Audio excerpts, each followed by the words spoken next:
তাহাজ্জুদ আর ফজরের অভ্যাস আছে যার, রহমত পূর্ণ প্রভাত হয় তার।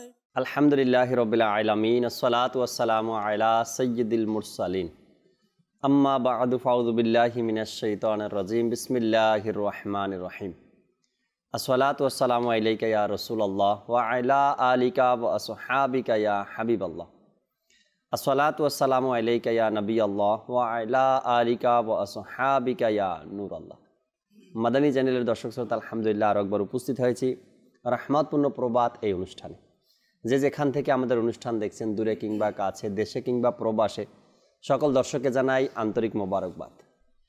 হুজুর আকরাম সাল্লাল্লাহু তাআলা আলাইহি ওয়াসাল্লামের আলিশান ফরমান, যে ব্যক্তি জুমার দিন আমার উপর ৮০ বার দুরূদ শরীফ পাঠ করবে, আল্লাহ তাআলা ওই ব্যক্তির ৮০ বছরের গুনাহকে ক্ষমা করে দিবেন। সাল্লু আলাল হাবিব সাল্লাল্লাহু তাআলা আলা মুহাম্মদ সাল্লাল্লাহু তাআলা আলাইহি ওয়াসাল্লাম। দর্শক শ্রোতা, রহমতপূর্ণ প্রবাদ এই অনুষ্ঠানে মোবালিগে দাওয়াত ইসলামী আমাদের সাথে রয়েছেন। আজকের একটি বিষয় নিয়েছে আলোচনা করার জন্য, নেকির দাওয়াত দেওয়ার জন্য, কিছু আমাদের আমল নামায় সওয়াবকে বৃদ্ধি করার জন্য একটি বিষয় নিয়ে আমরা আলোচনা করব। নাতখা ইসলামী আমাদের সাথে রয়েছেন। হামদে বারি তালা শুনবো, নাতে রসুলে মকবুল সাল্লাল্লাহু তাআলা আলাইহি ওয়াসাল্লাম আমরা শোনার চেষ্টা করব। যে যেখানে আছি আমরা ভালো ভালো নিয়ত সহকারে অনুষ্ঠানের সামনে বসি, মাদানী চ্যানেলের সামনে বসি, অনুষ্ঠান দেখি, যাতে করে কিছু ইলমে দিন আমাদের অর্জন হয়। আজকের যে বিষয় নিয়েছি খুবই চমৎকার, এবং আলোচনা করার জন্য স্টুডিওতে মোবালিকে দাওয়াত ইসলামী আমাদের তৌফিক মাদানী আত্তারি ভাই রয়েছেন এবং রফিক কাদেরি ভাইও রয়েছেন। আর নাতখা ইসলাম ভাই আমাদের সাথে আছেন। ইনশাআল্লাহ তার আমরা নাতে রসুলও তার থেকে শোনার চেষ্টা করব। আপনাদের অনুরোধগুলো রাখারও কিন্তু আমরা চেষ্টা করব। আজকের অনুষ্ঠানের নাত কালাম যা শুনতে চান ইনশাআল্লাহ তাআলা। আজকের বিষয়, প্রতিটা মানুষ চায় আমার থেকে বালা মুসিবত দূর হয়ে যাক। প্রতিটা মানুষ চায় আমি যেন বিপদে না পড়ি। সকল মানুষ চায় আমার যেন কিছু সঞ্চয় হয়, কিছু যেন আমার জমা হয়, সেটা হোক দুনিয়াতে আর সেটা হোক আখেরাতে। জমা করার ব্যাপারে, জমা হওয়ার ব্যাপারে, বা কিছু ধন সম্পদ অর্থ জমা করার ব্যাপারে সবাই আজকাল কিন্তু একটু সজাগ দৃষ্টি রাখে। সবাই একটু চায় কি আমি একটু জমা রাখি। আজকের বিষয়টা জমা রাখা নিয়েই, তবে হয়তোবা সেটা অনেকেরই পছন্দ হবে না, আবার অনেকের পছন্দ হবে না, করে ভালো লাগবে ইনশাআল্লাহ তাআলা। আজকের বিষয় যে রেখেছি আমরা, সাদাকার উপকারিতা। এটা কোরআনে পাকের মধ্যে আল্লাহ তাবারক ওয়া তাআলা এই বিষয়কে ইরশাদে কারিমা করেছেন।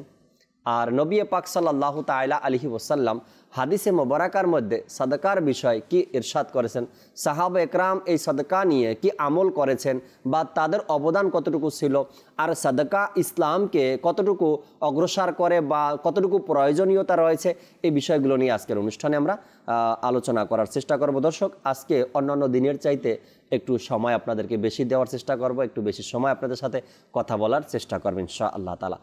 বিষয় নিয়ে আলোচনা করার পূর্বে আসুন আমরা নাতখা ইসলাম ভাই থেকে হামদে বারি তাআলা শ্রবণ করি। সাল্লু আলাল হাবিব সাল্লাল্লাহু তাআলা আলা মুহাম্মদ সাল্লাল্লাহু তাআলা আলাইহি ওয়াসাল্লাম। ইসলাম ভাইয়েরা, আসুন হামদে বারি তাআলা পাঠ করার পূর্বে ভালো ভালো নিয়ত করে নেই, কেননা মুমিনের নিয়ত তার আমলের চেয়ে উত্তম। ইনশাআল্লাহ সবাই নিয়ত করে নেই, নাতে রাসূল পাঠ করবে এবং শ্রবণ করব আল্লাহ তাআলা ও তার প্রিয় হাবিব সাল্লাল্লাহু তাআলা আলাইহি সাল্লামের সন্তুষ্টি অর্জনের জন্য। আসুন দুরূদ শরীফ পাঠ করে নিই। সাল্লাল্লাহু আলাইকা ইয়া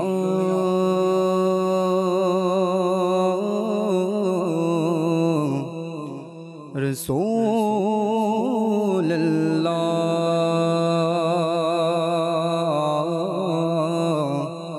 ওয়াসাল্লাম আলাইকা ইয়া হাবিবাল্লাহ।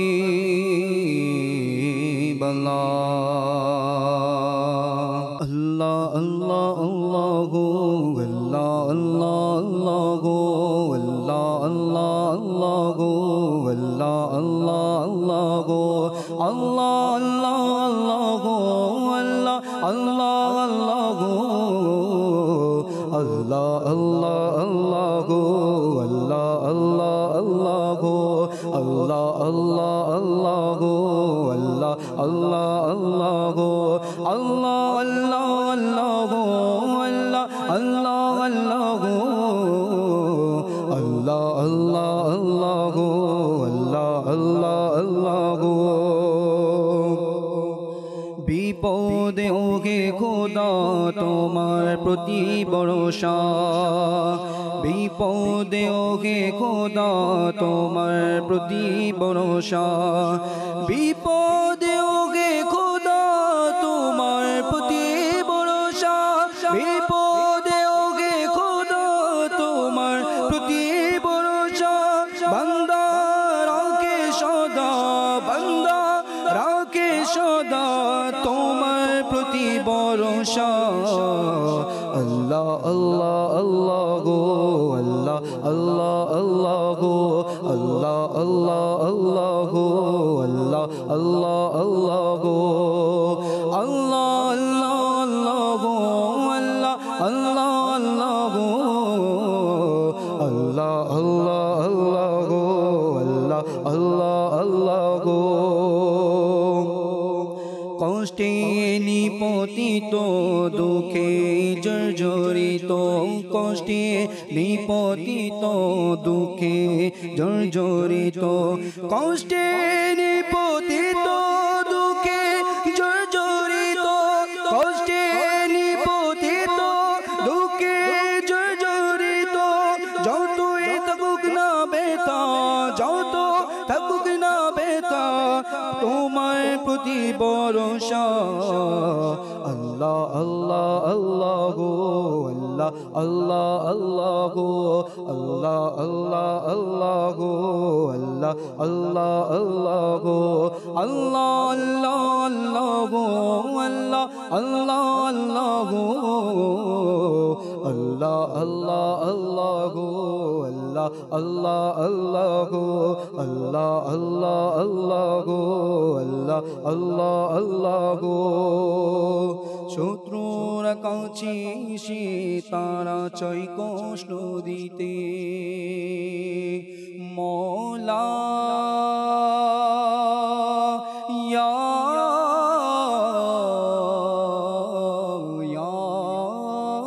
মওলা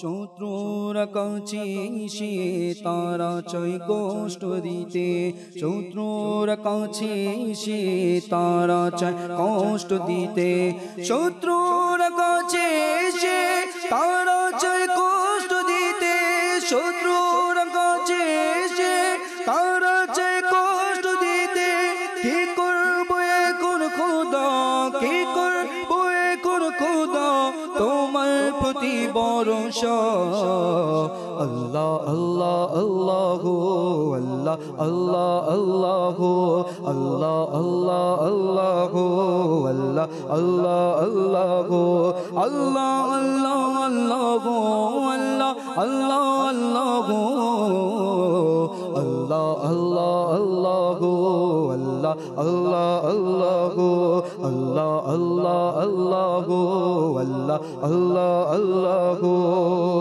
সাথীরা ছেড়ে গেল দুঃখ আমারে দিয়ে সাথীরা ছেড়ে গেল দুঃখ আমারে দিয়ে সাথীরা ছেড়ে গেল দুঃখ আমারে দিয়ে সাথীরা ছেড়ে গেল দুঃখ আমারে দিয়ে মনে শত বেদনা মনে শত বেদনা তোমার প্রতি ভরসা আল্লাহ আল্লাহ আল্লাহ গো আল্লাহ আল্লাহ আল্লাহ গো আল্লাহ আল্লাহ আল্লাহ গো আল্লাহ আল্লাহ আল্লাহ গো আল্লাহ আল্লাহ আল্লাহ গো আল্লাহ আল্লাহ আল্লাহ গো আল্লাহ আল্লাহ আল্লাহ গো আল্লাহ আল্লাহ আল্লাহ গো দাওনা উমর এমনি যোগে খোদা এখন দাওনা উমর এমনি যোগে খোদা এমন দাওনা উমর এমন এ যোগে এখন দাওনা উমর এখন এ যোগে খোদা এখন শেষ হবে বাতিলেরা শেষ হবে বাতিলেরা তোমার প্রতি অতি ভরসা। আল্লাহ আল্লাহ আল্লাহ গো আল্লাহ আল্লাহ আল্লাহ গো আল্লাহ আল্লাহ আল্লাহ গো আল্লাহ আল্লাহ আল্লাহ গো আল্লাহ আল্লাহ আল্লাহ গো আল্লাহ আল্লাহ আল্লাহ গো আল্লাহ আল্লাহ আল্লাহ গো আল্লাহ আল্লাহ আল্লাহ গো আল্লাহ আল্লাহ আল্লাহ গো আল্লাহ আল্লাহ।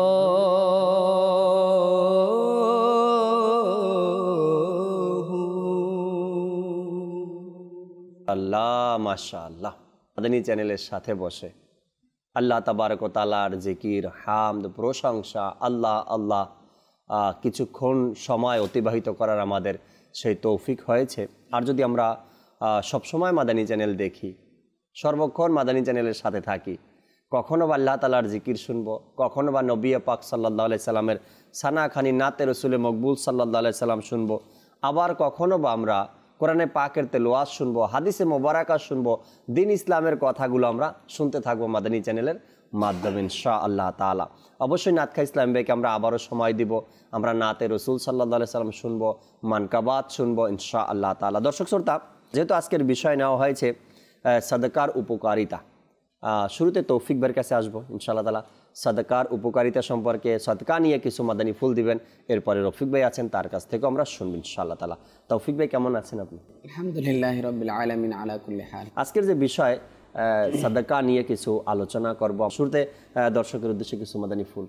আলহামদুলিল্লাহ, সৎকার ফজিলত তো অনেক। সৎকার ব্যাপারে যদি আমরা দেখি, আমরা অনেক আয়াত আপনার সৎকার ফজিলতের উপর, অনেকগুলো হাদিস শরীফ, হাদিসে মুবারাকা সৎকার ফজিলতের উপর আমরা পাই।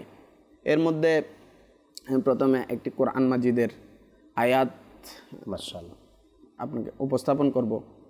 এর মধ্যে সৎকার কেমন ফজিলত, এমন একটা বিশাল বর্ণনা আল্লাহ তাআলা দান করেছেন উপমার মাধ্যমে, যে সৎকা এটা কীরকম ফায়দা মানুষকে দেবে। জি, এরশাদ হচ্ছে, মাসালুল লাযিনা ইউনফিকুনা আমওয়ালাহুম ফি সাবিলিল্লাহি কামাসালি হাব্বাতিন আমবাতাত সাবআ সানাবিলা ফি কুল্লি সুম্বুলাতিন মিআতু হাব্বা ওয়াল্লাহু ইউদাঈফু লিমান ইয়াশা ওয়াল্লাহু ওয়াসিউন আলিম।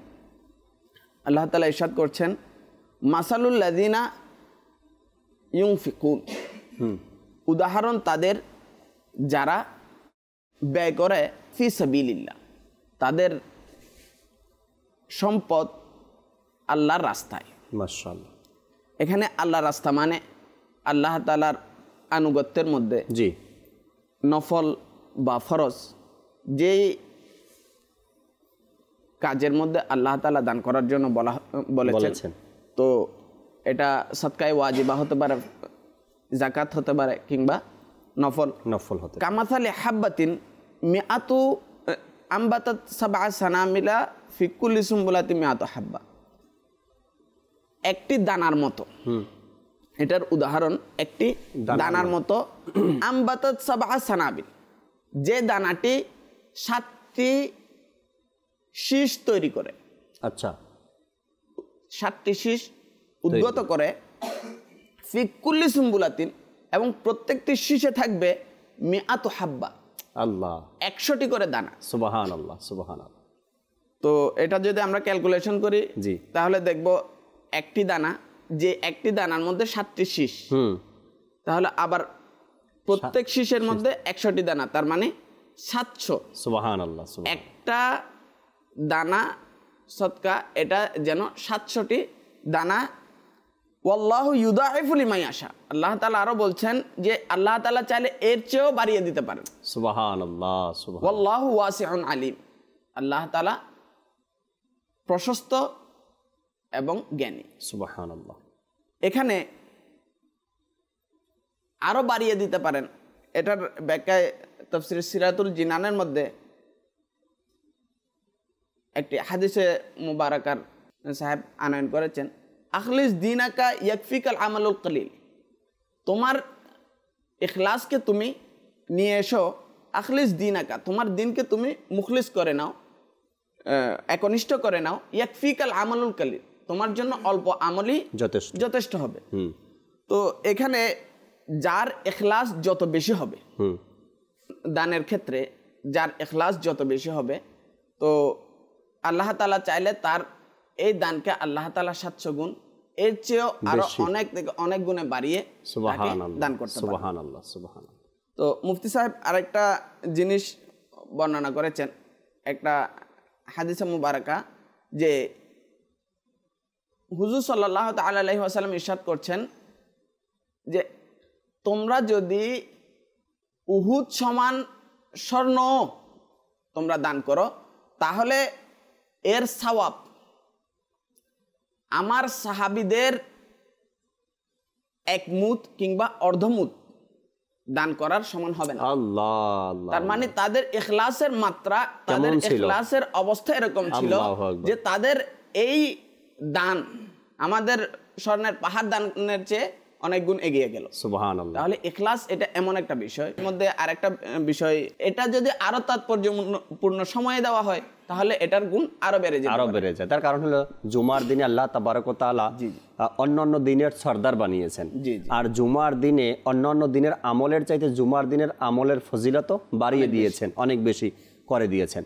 এজন্য জুমার দিনের সাদকা, জুমার দিনের দান, জুমার দিনের ইবাদত, জুমার দিনের জিকির, জুমার দিনের দুরুদ ও সালাম অন্যান্য দিনের চাইতে সওয়াবও বেশি আশা করা যায়। আল্লাহ তাবারক ওয়া তাআলা আমাদেরকে তৌফিক দান করুন। খুব সুন্দর কিছু আলোচনা তৌফিক মাদানী ভাই আমাদের সামনে করলেন সাদকা নিয়ে, আর আয়াতে কারিমাও শোনালেন। আল্লাহ তাবারক ওয়া তাআলা উদাহরণ দিয়েছেন কত সুন্দরভাবে। আমরা রফিক ভাই থেকে সাদকার বিষয়ে কিছু কথা, কিছু মাদানী ফুল শ্রবণ করি। জি রফিক ভাই। সাদকা আমরা যে করি নিজের সম্পদ থেকে, নিজের উপার্জিত অর্থ থেকে, যা কিছুই আমরা আল্লাহ তাআলার রাস্তায় ব্যয় করি, এর মধ্যে জাকির ভাই লাভ ছাড়া কোনো ক্ষতি নেই। এর মধ্যে লাভ তো আছে কিন্তু কোনো ক্ষতি নেই। সাদকা একদিকে যেমন মানুষের ধন সম্পদকে বৃদ্ধি করে, যদিও আমাদের ধারণা রয়েছে, এটা একটা মানে আমাদের বর্তমান সমাজে এটা একটা প্রচলিত ধারণা রয়েছে যে সদকা করলে, দান সদকা করলে, আল্লাহর রাস্তায় খরচ করলে আমার সম্পদ কমে যাবে। মানুষের ধারণা, এটা একটা ধারণা, প্রচলিত ধারণা, যে ধারণার কোনো ভিত্তি নেই কোরআন ও হাদিসের আলোকে নেই। তো যেখানে কোরআন ও হাদিসে রয়েছে যে সদকা করলে ধন সম্পদ বৃদ্ধি পাবে, অকল্যাণ, বিপদ আপদ, বালা মুসিবতের বলা হয়েছে যে দূরীভূত হয়ে যাবে, বিপদ আপদ, বালা মুসিবত। তো আমরা দেখা যায় যে আমাদের ব্যক্তিগত জীবন থেকে শুরু করে পারিবারিক জীবনে এক এক সময় এক একটি বিপদ চলে আসে, আমরা বিপদাপন্ন হয়ে যাই, পেরেশান হয়ে যাই। এমন কোনো পরিবার, এমন কোনো মানুষ নেই যে যার জীবনে পেরেশানি নেই, বিপদ আপদ নেই। দেখা যায় কোনো না কোনো পেরেশানি, কোনো না কোনো বিপদ আপদ লেগেই আছে। তো এগুলোর যদি আমরা দূরীভূত করতে চাই, আচ্ছা এগুলো আসে কেন? এগুলোও কিন্তু আমাদের নিজের হাতের কামাই, কর্মের ফল। হ্যাঁ, এগুলো আল্লাহ তাআলার নাফরমানির কারণে, আল্লাহ এবং তার রসুলের যে আহকাম রয়েছে, দিন ইসলামের যে অনুশাসন রয়েছে, সেগুলো আমরা যথারীতি পালন করি না। নাফরমানির কারণে, গুনাহের কারণে এই বালা মুসিবত আমাদের দিকে ধেয়ে আসে। এখন আমি যদি সদকা করি তাহলে এই বালা মুসিবত, বিপদ আপদ আমার থেকে দূরে চলে যাবে। ঢাল হিসেবে, শিল্ড যে রয়েছে, শিল্ড হিসেবে কাজ করে, ঢাল হিসেবে কাজ করে। তারপরে অপমৃত্যুর ব্যাপারে বলা হয়েছে, হঠাৎ করে যে মন্দ মৃত্যু, এই সদকা করার কারণে কিন্তু প্রতিহত হয়ে যায়। সুবহানাল্লাহ। অপমৃত্যু মানে যেটা মন্দ মৃত্যু আমরা বলি, কোন সময় কি অবস্থায় হঠাৎ করে মারা যাব কোনো ঠিক নেই। তো সেই হিসাবে সদকা করলে দেখা যাবে যে সেই অপমৃত্যু থেকে, মন্দ মৃত্যু থেকে আমরা বাঁচতে পারবো, সুরক্ষিত থাকতে পারবো। ধন সম্পদকে কি করে বৃদ্ধি করে তার একটি হাদিসে পাকের নমুনা, যেন আমাদের বিশ্বাস, আমাদের ইয়াকিন যেন আরও বৃদ্ধি পায়, আমাদের ঈমান যেন মজবুত হয়। আল মুজামুল আওসাদ কিতাবের মধ্যে বর্ণিত রয়েছে, আল্লাহর নবীর সাহাবী হজরত কায়েস বিন সালেহ আনসারি রাদিয়াল্লাহু তাআলা আনহু বলেন যে তার ভাইয়েরা রাসূল পাক সাল্লাল্লাহু আলাইহি ওয়াসাল্লামের দরবারে একদিন অভিযোগ করলেন যে আমার যে ভাই রয়েছে, অর্থাৎ হজরত কায়েস বিন সালেহ আনসারি, তার ব্যাপারে অভিযোগ করছেন যে সে যা উপার্জন করে, যা কামাই করে, তা খরচ করে ফেলে, অপব্যয় করে, অপচয় করে। আচ্ছা। তো এই অভিযোগ যখন গেল, পাশাপাশি এও তারা বলল যে তার হাত অনেক খোলা, মানে তার হাতে কোনো টাকা পয়সা থাকে না, জমতে দেয় না। আচ্ছা। তো আল্লাহ নবী সাল্লাল্লাহু আলাইহি ওয়াসাল্লামের দরবারে যখন হজরত কায়েস বিন সালেহ আনসারি রাদিয়াল্লাহু তাআলা আনহু উপস্থিত হলেন, তো আল্লাহ নবী ইরশাদ করলেন যে তোমাদের ভাইদের মধ্যে কি সমস্যা? তো তোমার এই ব্যাপারে খুবই হাত খোলা, তুমি অহেতুক ব্যয় করো, এর কারণ কি? নবী করিম সাল্লাল্লাহু আলাইহি ওয়াসাল্লামের এই প্রশ্নে উত্তরে হযরত সাইয়্যিদুনা কায়েস বিন সালেহ আনসারি রাদিয়াল্লাহু তাআলা আনহু আরজ করলেন যে ইয়া রাসূলুল্লাহ সাল্লাল্লাহু আলাইহি ওয়াসাল্লাম, আমি আমার আয়ের থেকে কিছু অংশ, আমি আমার উপার্জন থেকে কিছু অংশ আমি আল্লাহর পথে ব্যয় করি, আল্লাহর রাস্তায় আমি ব্যয় করি, সুবহানাল্লাহ। আর বাকি কিছু অংশ আমার বন্ধু বান্ধবকে আল্লাহ তাআলার সন্তুষ্টির জন্যই আমি তাদের পিছনে খরচ করি, সুবহানাল্লাহ। তখন নবী করিম সাল্লাল্লাহু আলাইহি ওয়াসাল্লাম তাকে কাছে ডেকে তার বুকের উপরে হাত রেখে 3 বার ইরশাদ করলেন যে খরচ করো, আল্লাহ তাআলা তোমাকে দান করবে। আল্লাহ। খরচ করো, আল্লাহ তাআলা তোমাকে দান করবে। সুবহানাল্লাহ, সুবহানাল্লাহ। খরচ করো, আল্লাহ তাআলা তোমাকে দান করবে। এরপর হযরত কায়েস বিন সালেহ আনসারি রাদিয়াল্লাহু তাআলা আনহু বলেন যে আমি যখনই আল্লাহর পথে আমি সফর করতাম, আমার সঙ্গে একটি বাহন থাকতো, যা আগে ছিল না, বাহন থাকতো, এবং আমার ধন সম্পদ, আমার যে মালপত্র আসবাবপত্র রয়েছে এতই বৃদ্ধি পেল যা আমার ভাইদের চেয়েও অতিরিক্ত হয়ে গেল। সুবহানাল্লাহ। তো মাদানী চ্যানেলের দর্শক ও শ্রোতা, আমরা যারা এই মুহূর্তে এই অনুষ্ঠানের মধ্যে রয়েছি এবং শুনছি, এই হাদিসে মুবারাকা থেকে আমাদের শিক্ষা গ্রহণ করা উচিত যে আল্লাহ তাআলা যে সম্পদ আমাদেরকে দান করেছেন সেটা অবশ্যই আমাদের উপার্জন, কিন্তু আল্লাহ তাআলা যদি দান না করেন, আমরা একটু ভাবি, একটু পজ দিই, নিজেকে একটু চিন্তা করি যে আজ আমার 2 হাত আছে, এই হাত যদি আমার বিকলাঙ্গ হয়ে যায়, আমার পা যদি বিকলাঙ্গ হয়ে যায়, আমি যদি ঘরে বসে যাই পঙ্গু হয়ে, আল্লাহ না করুক, তাহলে কে উপার্জন করবে? আমি কোত্থেকে উপার্জন করব? তো এটা আল্লাহ তাআলার দয়া যে আমার 2 হাত সচল রয়েছে, আলহামদুলিল্লাহ, আমার 2 পা সচল রয়েছে, আমি উপার্জন করছি। তো যিনি আমাকে দান করেছেন, আমার সুস্থ শরীর দান করেছেন, আমাকে রিজিক দিচ্ছেন, উপার্জন করছি, সেই আল্লাহ তাআলার পথেই যদি আমি ব্যয় করি, তাহলে আমার সম্পদ বাড়বে বই কি কমবে না। তো এখন যখন আমার সম্পদ বাড়বে, আমার বিপদ আপদ দূরীভূত হবে এবং অপমৃত্যু থেকে আমি রক্ষা পাব, তাহলে কোন এমন ব্যক্তি আছে যে নিজের কল্যাণ, নিজের ভালো চায় না? এটা তো আমাদের নিজের জন্যই।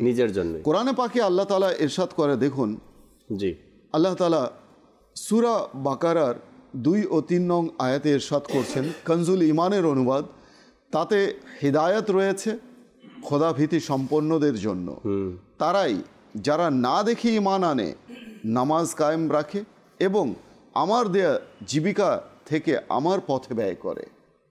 সুবহানাল্লাহ। তো কাজেই এটা হচ্ছে খোদাভীরু ঈমানদার মুমিনদের বৈশিষ্ট্য সম্পর্কে আল্লাহ তাআলা ইরশাদ করেছেন। এখন আসুন হাদিসে মুবারাকায় যদি আমরা দেখি, তাহলে আমরা এ বিষয় সম্পর্কে আমরা জানতে পারি। মুজামুল কবির কিতাবের মধ্যে এসেছে, আল্লাহর নবী হুজুরে আরবি সাল্লাল্লাহু তাআলা আলাইহি ওয়াসাল্লাম ইরশাদ করেন যে নিশ্চয়ই মুসলমানের সাদকা বয়সকে বৃদ্ধি করে, হায়াত, যে আয়ুষ্কাল রয়েছে মানুষের, এটাকে বৃদ্ধি করে এবং মন্দ মৃত্যু তথা অপমৃত্যুকে প্রতিহত করে। আল্লাহ পাক এর বরকতে সাদকা প্রদানকারীর থেকে গুনাহ এবং গর্ব করার মন্দ যে অভ্যাস রয়েছে তা দূর করে দেন। সুবহানাল্লাহ। গুনাহ করা এবং মন্দ যে অভ্যাস, গুনাহের যে অভ্যাস এটা দূর হয়ে যায় সাদকা করার কারণে। সুবহানাল্লাহ। তাহলে আমার এতগুলো উপকার, এতগুলো উপকারিতা রয়েছে, আরো রয়েছে রফিক ভাই। হ্যাঁ, এটা তো আমি জাস্ট মানে যতটুকু আলোচনা করলাম এর মধ্যে আমি এটা পাচ্ছি যে আমি কি আলোচনা করলাম। এক হচ্ছে গুনাহ দূর হয়, গুনাহের অভ্যাস দূর হয়ে যায়। তারপরে গর্ব যে আমরা করি, অহংকার করি, নিছক অহংকার, সে অহংকার করার অভ্যাস, মন্দ অভ্যাস দূর হয়ে যায় সাদকা করার মাধ্যমে। বয়স বৃদ্ধি পায় এবং অপমৃত্যু প্রতিহত হয়। সুবহানাল্লাহ। কাজেই আমরা যদি চাই যে নিজের এই কল্যাণ, আমাদের এই কল্যাণ মঙ্গল এটা আমাদের আমরা লব্ধ করি, আমরা পাই, জি, তো কাজেই সাদকা করার কোনো বিকল্প নেই, আমাদেরকে সাদকা করতেই হবে। আর যেহেতু আল্লাহ রাসূল বলেছেন, হাদিসে আছে, কোরআনে আছে যে সাদকা করলে সম্পদ বাড়ে। আমি যদি বলি সাদকা করলে সম্পদ কমে, আমি যদি ভাবি যে সাদকা করলে আমার সম্পদ কমে যায়, তাহলে এটা কোরআন ও হাদিসের বৈপরীত্য হলো, এটা পরিপন্থী একটা কাজ। তো কাজেই আমাদেরকে কোরআন হাদিস দেখতে হবে যে কোরআন হাদিসে আল্লাহ এবং তার রাসূল কি ইরশাদ করেছেন এবং সেই অনুযায়ী আমাদেরকে চলতে হবে, আমল করা উচিত। আসলে দর্শক শ্রোতা, আল্লাহ তাবারক ওয়া তাআলা কখনো কোরআনে পাকের মধ্যে ইরশাদ করেছেন যে কে আছো যে আল্লাহকে উত্তম ঋণ দিবে। সুবহানাল্লাহ। আবার কখনো কোরআনে পাকের মধ্যে আল্লাহ তাবারক ওয়া তাআলা ইরশাদ করেছেন যে আমার দেয়া নেয়ামত থেকে আল্লাহর রাস্তায় ব্যয় করো। আবার আল্লাহ তাবারক ওয়া তাআলা কোরআনে পাকের মধ্যে এক এক সময় এক এক আয়াতের মধ্যে ভিন্নভাবে ভিন্ন স্টাইলে এই সাদাকার ব্যাপারে আয়াতে কারিমা নাজিল করেছেন। আল্লাহকে কে উত্তম ঋণ দিবে, বা কে আছো আল্লাহর রাস্তায় ব্যয় করবে, বা কে আমার দেয়া নিয়ামত থেকে আল্লাহর রাস্তায় খরচ করবে। তো এইভাবে করে হাদিসে মোবারকার মধ্যে নবী আকরাম সাল্লাল্লাহু আলাইহি সাল্লাম বিভিন্ন সময় বিভিন্নভাবে সাহাবা একরামকে সাদাকা করার ব্যাপারে উৎসাহ প্রদান করতেন। সিদ্দিক আকবর রাদিয়াল্লাহু তাআলা আনহুর সেই ঘটনা কে না জানে, সকলের জানা আছে যে আমার নবী যখন বললেন কি ইসলামের জন্য দিতে হবে, কে কি দিবে নিয়ে আসো। সিদ্দিক আকবর রাদিয়াল্লাহু তাআলা আনহু ঘরে যা ছিল, বলা হয়েছে ঘরে যা ছিল সব কিছু নিয়ে আসছেন। এমনকি বলা হয়েছে যে সুই আছে, সুইটাও নিয়ে আসছেন, চুলার মধ্যে যে ছাই জমা হয়েছে তাও নিয়ে আসছেন। তো কেমন উৎসাহ আর কেমন ভালোবাসা, কেমন আনুগত্য, কেমন ইখলাস নিয়ে তারা আল্লাহর রাস্তায় দান করতেন, অর্থাৎ দিন ইসলামের প্রয়োজনীয়তা তারা মিটাতেন। তো সাদাকার ব্যাপারে আল্লাহওয়ালা ব্যক্তি যারা, তাদের জীবনী দেখেন তারাও কিভাবে সদকা করত। এরপরে গোপন সৎকার কথা বলা হয়েছে, ওপেন সৎকার কথা বলা হয়েছে, মানব সেবার কথা বলা হয়েছে, দিন ইসলামের কথা বলা হয়েছে। আপনি সৎকার বিষয় যদি একটু দেখেন ভালো করে বা মন দেন, তবে আপনি পাবেন ইনশাআল্লাহ তাআলা সৎকার মধ্যে কী কী উপকারিতা আপনার রয়েছে, এবং যাদেরকে সৎকা করছেন, যে কাজের মধ্যে দিচ্ছেন তার মধ্যে অনেক উপকারিতা রয়েছে। আমরা দুই একটা কল শুনবো, আর এরপরে নাতখা ইসলাম ভাই থেকে আমরা ইনশাআল্লাহ তাআলা নাতে রসুলও শুনবো। জি, আমাদেরকে কল শুনিয়ে দিন। থেকে বলছি, আমার নাম মোহাম্মদ আবু আলম। আপনাদের অনুষ্ঠান আমি সবসময় দেখি, আপনাদের অনুষ্ঠান খুবই ভালো লাগে। ঈদে মিলাদুন নবী সাল্লাল্লাহু আলাইহি সাল্লাম এই কয়েকদিন আমার খুব ভালো লাগছিল। আমি শুধু মাদানী চ্যানেল দেখছি, মাদানী চ্যানেল যাতে সবসময় দেখতে পারি, দোয়া করবেন, এবং আপনারাও যাতে দেখাইতে পারেন। আপনাদের জন্য আমি আল্লাহর কাছে সবসময় দোয়া করি। আপনারা আমার পরিবার বর্গের জন্য দোয়া করবেন ইনশাআল্লাহ তাআলা। দোয়া করি আপনার পরিবার বর্গের জন্য, আপনার পরিবারকে মাদানী পরিবার বানিয়ে দিক।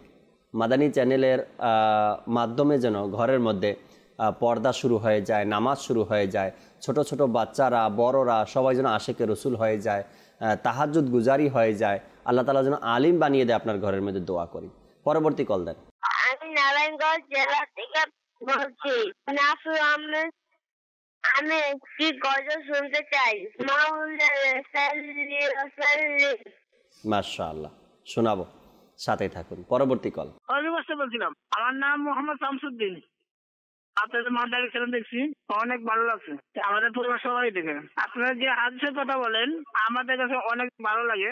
আমাদের জন্য দোয়া করবেন, আমাদের সবার পরিবার যেন ভালোভাবে আপনাদের মাদারের সেরার সবটি দেখতে পারি।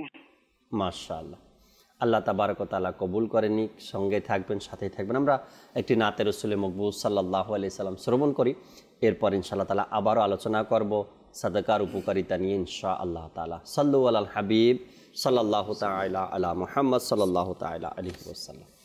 আমারি মনে রে বাসনা আল্লাহ, আমারি মনে এই বাসনা দেখিব শুধু মদিনা আল্লাহ, আমারি মনে এই বাসনা আল্লাহ, আমারি মনে এই বাসনা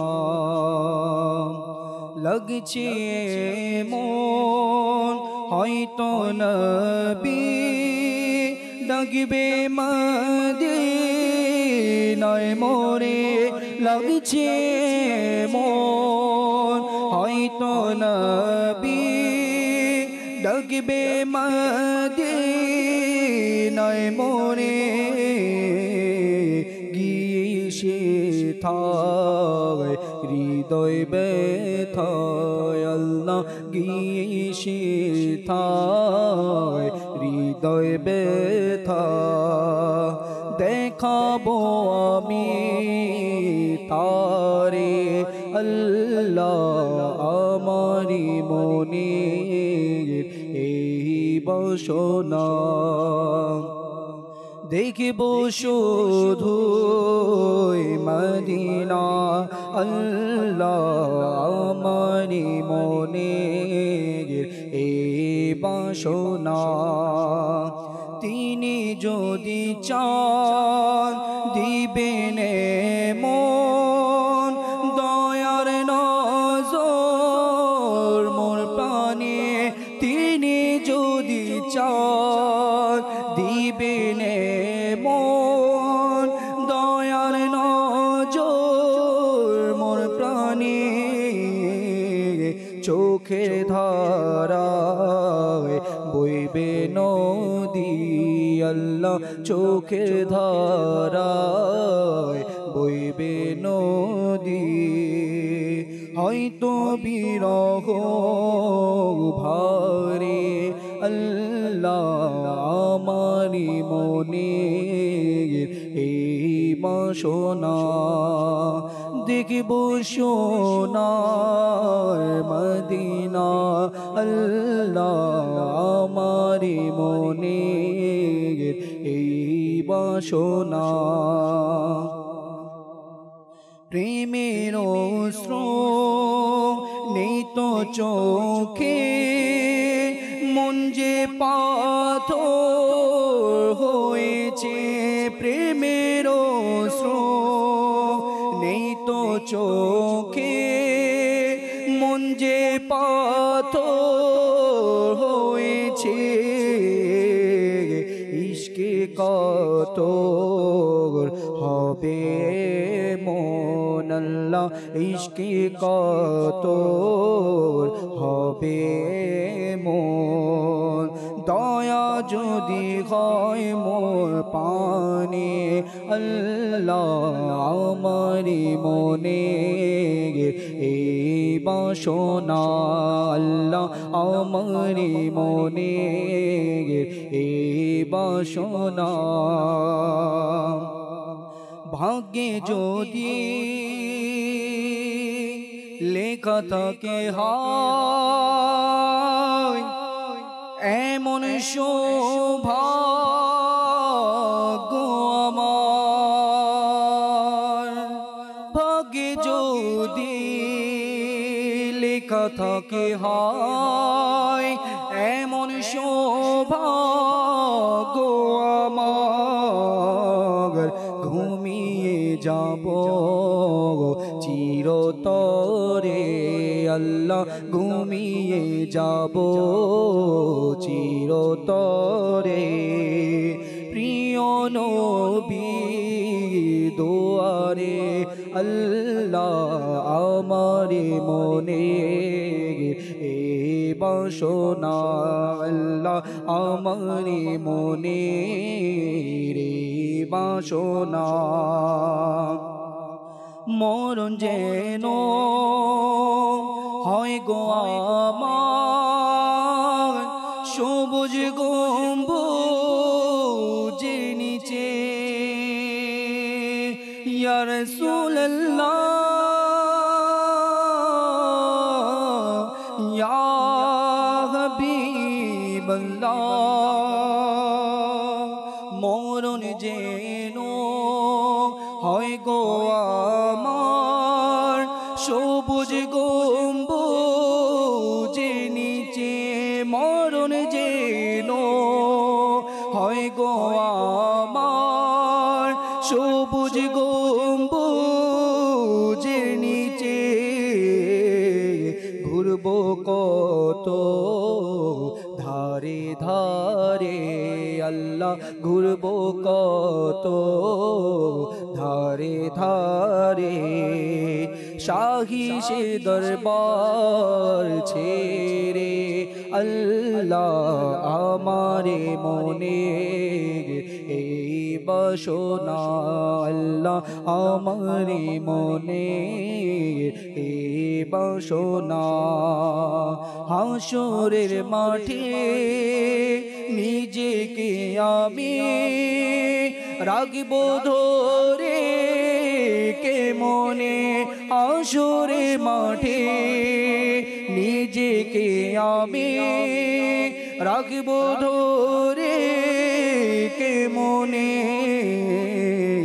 এছো কাছে আত্মারে এসো আল্লাহ এসো কাছে আত্মারে এসো ডাকবেন যখন দয়া ভরে আল্লাহ আমারি মনে এই বাসনা আল্লাহ আমারি মনে এই বাসনা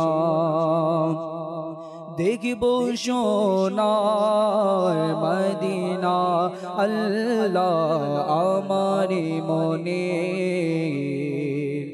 এই বাসনা। আমিন আমিন। এমন ভাষণায় হওয়া দরকার, আর এমন চিন্তা ভাবনা, এমন ভাবনার মধ্যেই আমাদের সময়টা, দিনটা, রাতটা, সকাল সন্ধ্যা অতিবাহিত করা দরকার। যেন ভাবনায়, আমার চিন্তায়, আমার চেতনায়, আমার সব কিছুতেই যেন রসুলে পাক সাহিবে লাউলাক হুজুরে আকরাম সাল্লাল্লাহু তাআলা আলাইহি ওয়াসাল্লাম হয়ে থাকেন। যখন ঘুমাতে যাব নবী পাক সাল্লাল্লাহু আলাইহি সাল্লামের দুরুদ ও সালাম পড়তে পড়তে যেন ঘুমাতে পারি। সকাল যখন হবে উঠেই যেন হুজুরে আকরাম সাল্লাল্লাহু আলাইহি সাল্লামের সুন্নাতে মোবারকা খুঁজতে থাকি। আমার টুপি কোথায়, আমার পাগড়ি কোথায়, আমার মেসওয়াক কোথায়, নবীর স্মরণে যেন আমার জাগ্রতটা হয়। যখন দিন অতিবাহিত হবে সেই দিনগুলো যেন আমার নবীর চিন্তায় চেতনায় আমার দিন যেন অতিবাহিত হয়। আমার নবী কিভাবে চলছেন, আমার নবী কিভাবে পান করছেন, কিভাবে খেয়েছেন, কিভাবে আরাম করছেন, কিভাবে কথা বলছেন, কিভাবে হাঁটছেন, প্রতিটা মুহূর্ত যেন আমার নবীর চিন্তা ভাবনায় যেন আমাদের সময়টা অতিবাহিত করতে পারি। আল্লাহ তাআলা সেই তৌফিক দিক। ফেসবুক পেজে কিছু দর্শকের সাথে কথা বলি, এরপরে আপনার সাথেও বলবেন ইনশাআল্লাহ তাআলা। গত সপ্তাহের মতন এ সপ্তাহেও নূর হোসেন ভাই ইব্রাহিম ভাইয়ের কাছে অনুরোধ করছেন, নাতখা হুজুরের কাছে অনুরোধ, ছাড়ো চিন্তা পৃথিবী, এই গজলটা শুনতে চাই। গত সপ্তাহে কিন্তু আপনার অনুরোধ আমরা রাখার চেষ্টা করেছি, আপনি শুনছেন কিনা তা জানি না। এই কালাম গত সপ্তাহে শোনানোর আমরা চেষ্টা করেছি। এরপরে মোহাম্মদ জাকির আশরাফি ভাই আমাদের সাথে আছেন, তিনি অনুষ্ঠান দেখছেন। এরপরে কাইয়ুম হোসেন ভাই জিজ্ঞাসা করলেন, জাকির ভাই কেমন আছেন আপনারা সবাই? আলহামদুলিল্লাহ, সবাই ভালো আছে আশা রাখি ইনশাআল্লাহ তাআলা। কাইয়ুম ভাই সালামও দিয়েছেন, ওয়ালাইকুম আসসালাম রহমতুল্লাহি ও বারাকাতু। এরপরে আরেকজন লেখছেন তানজিদ হোসেন ভাই কুমিল্লা থেকে, তিনি বলছেন একটি নাচ শুনতে চেয়েছেন, শোনাবো ইনশাআল্লাহ তাআলা। এরপরে সুলেমান ভাই আমাদের সাথে আছেন, তার মা অসুস্থ, আগামী রবিবার ডাক্তারের কাছে নিয়ে যাবেন, অপারেশন হবে, মায়ের দীর্ঘায়ুর জন্য দোয়া চেয়েছেন। আল্লাহ তাবারক ওয়া তাআলা আপনার মাকে সুস্থ করে দিক, দোয়া করি আল্লাহ তাআলা তাকে ভালো রাখুক, আবারও আগের মতো সুস্থ হয়ে যেন ঘর সংসার সন্তান নাতি যারা আছে সবার সাথে যেন মিশতে পারেন, আল্লাহ তাআলা সে তৌফিক দান করুক। এরপরে আরেকজন ইসলাম ভাই লিখলেন, আসসালামু আলাইকুম। ওয়ালাইকুম আসসালাম রাহমাতুল্লাহি ওয়া বারাকাতুহু। আপনারা সবাই কেমন আছেন? জি আলহামদুলিল্লাহ, সবাইকে সালাম। আমরা তৌফিক ভাইয়ের কাছে আসবো, আরও কিছু আলোচনা শুনবো সাদাকা নিয়ে। সাহাবা একরাম আলাইহিমুর রিদওয়ান বা বিশেষ করে পীর মাশায়েখ যারা, হক্কানি পীর মাশায়েখ যারা রয়েছেন, আহলে সুন্নাত ওয়াল জামাতের যারা রয়েছেন এবং মাযহাবের ইমামগণ যারা রয়েছেন, তরিকার ইমামগণ যারা রয়েছেন, মুজাদ্দিদ যারা হয়েছেন, তাদের কাছে যখন ভক্তবৃন্দ আসতো, কোনো পেরেশানির কথা বলতো, এবং কি টিচার যারা মানে ইলমে দিন যারা শিক্ষা দিতেন, তাদের কাছে ছাত্র যখন আসতো, কোনো পেরেশানির কথা, কোনো বিপদের কথা, কোনো সমস্যার কথা শোনাতো, তখন তারা তাদের মুরিদদেরকে, ভক্তবৃন্দদেরকে, ছাত্রদেরকে উপদেশ বিশেষ করে এগুলো দিতেন। তাহাজ্জুদের নামাজ পড়ো, সাথে সাথে বলতেন সাদকা কর, বালা মুসিবত দূর হয়ে যাবে। আর আমরা যদি হাদিসে মোবারক অধ্যয়ন করি তৌফিক ভাই, এটাই পাই কি তোমরা সাদকা করো, কেননা বালা মুসিবত সৎকার আগে যেতে পারে না, সৎকার আগে যেতে পারে না। হাদিস শরীফ পড়লাম আজকে সকালে, ওখানে পেলাম যে প্রতিদিন সকালে উঠে সদকা করো, কেননা সদকার আগে বালা যেতে পারে না। তুমি সদকা করবে তো ওই সদকা তোমার বালা মুসিবতকে রুখে দেবে, অফ করে দিবে, যাতে করে তুমি বালা মুসিবতের মধ্যে না পড়ো। আরও কিছু মাদানী প্রসঙ্গে জি, একজন নবী হযরত সালেহ আলাইহিস সালাম, জি, ওনার জামানায় একজন মানুষ ছিলেন, উনি খুবই দুষ্ট প্রকৃতির মানুষ। ওখানকার অন্যান্য প্রতিবেশী ওনার কাছ থেকে অতিষ্ঠ হয়ে গিয়েছিলেন ওনার মন্দ ব্যবহারের উপর।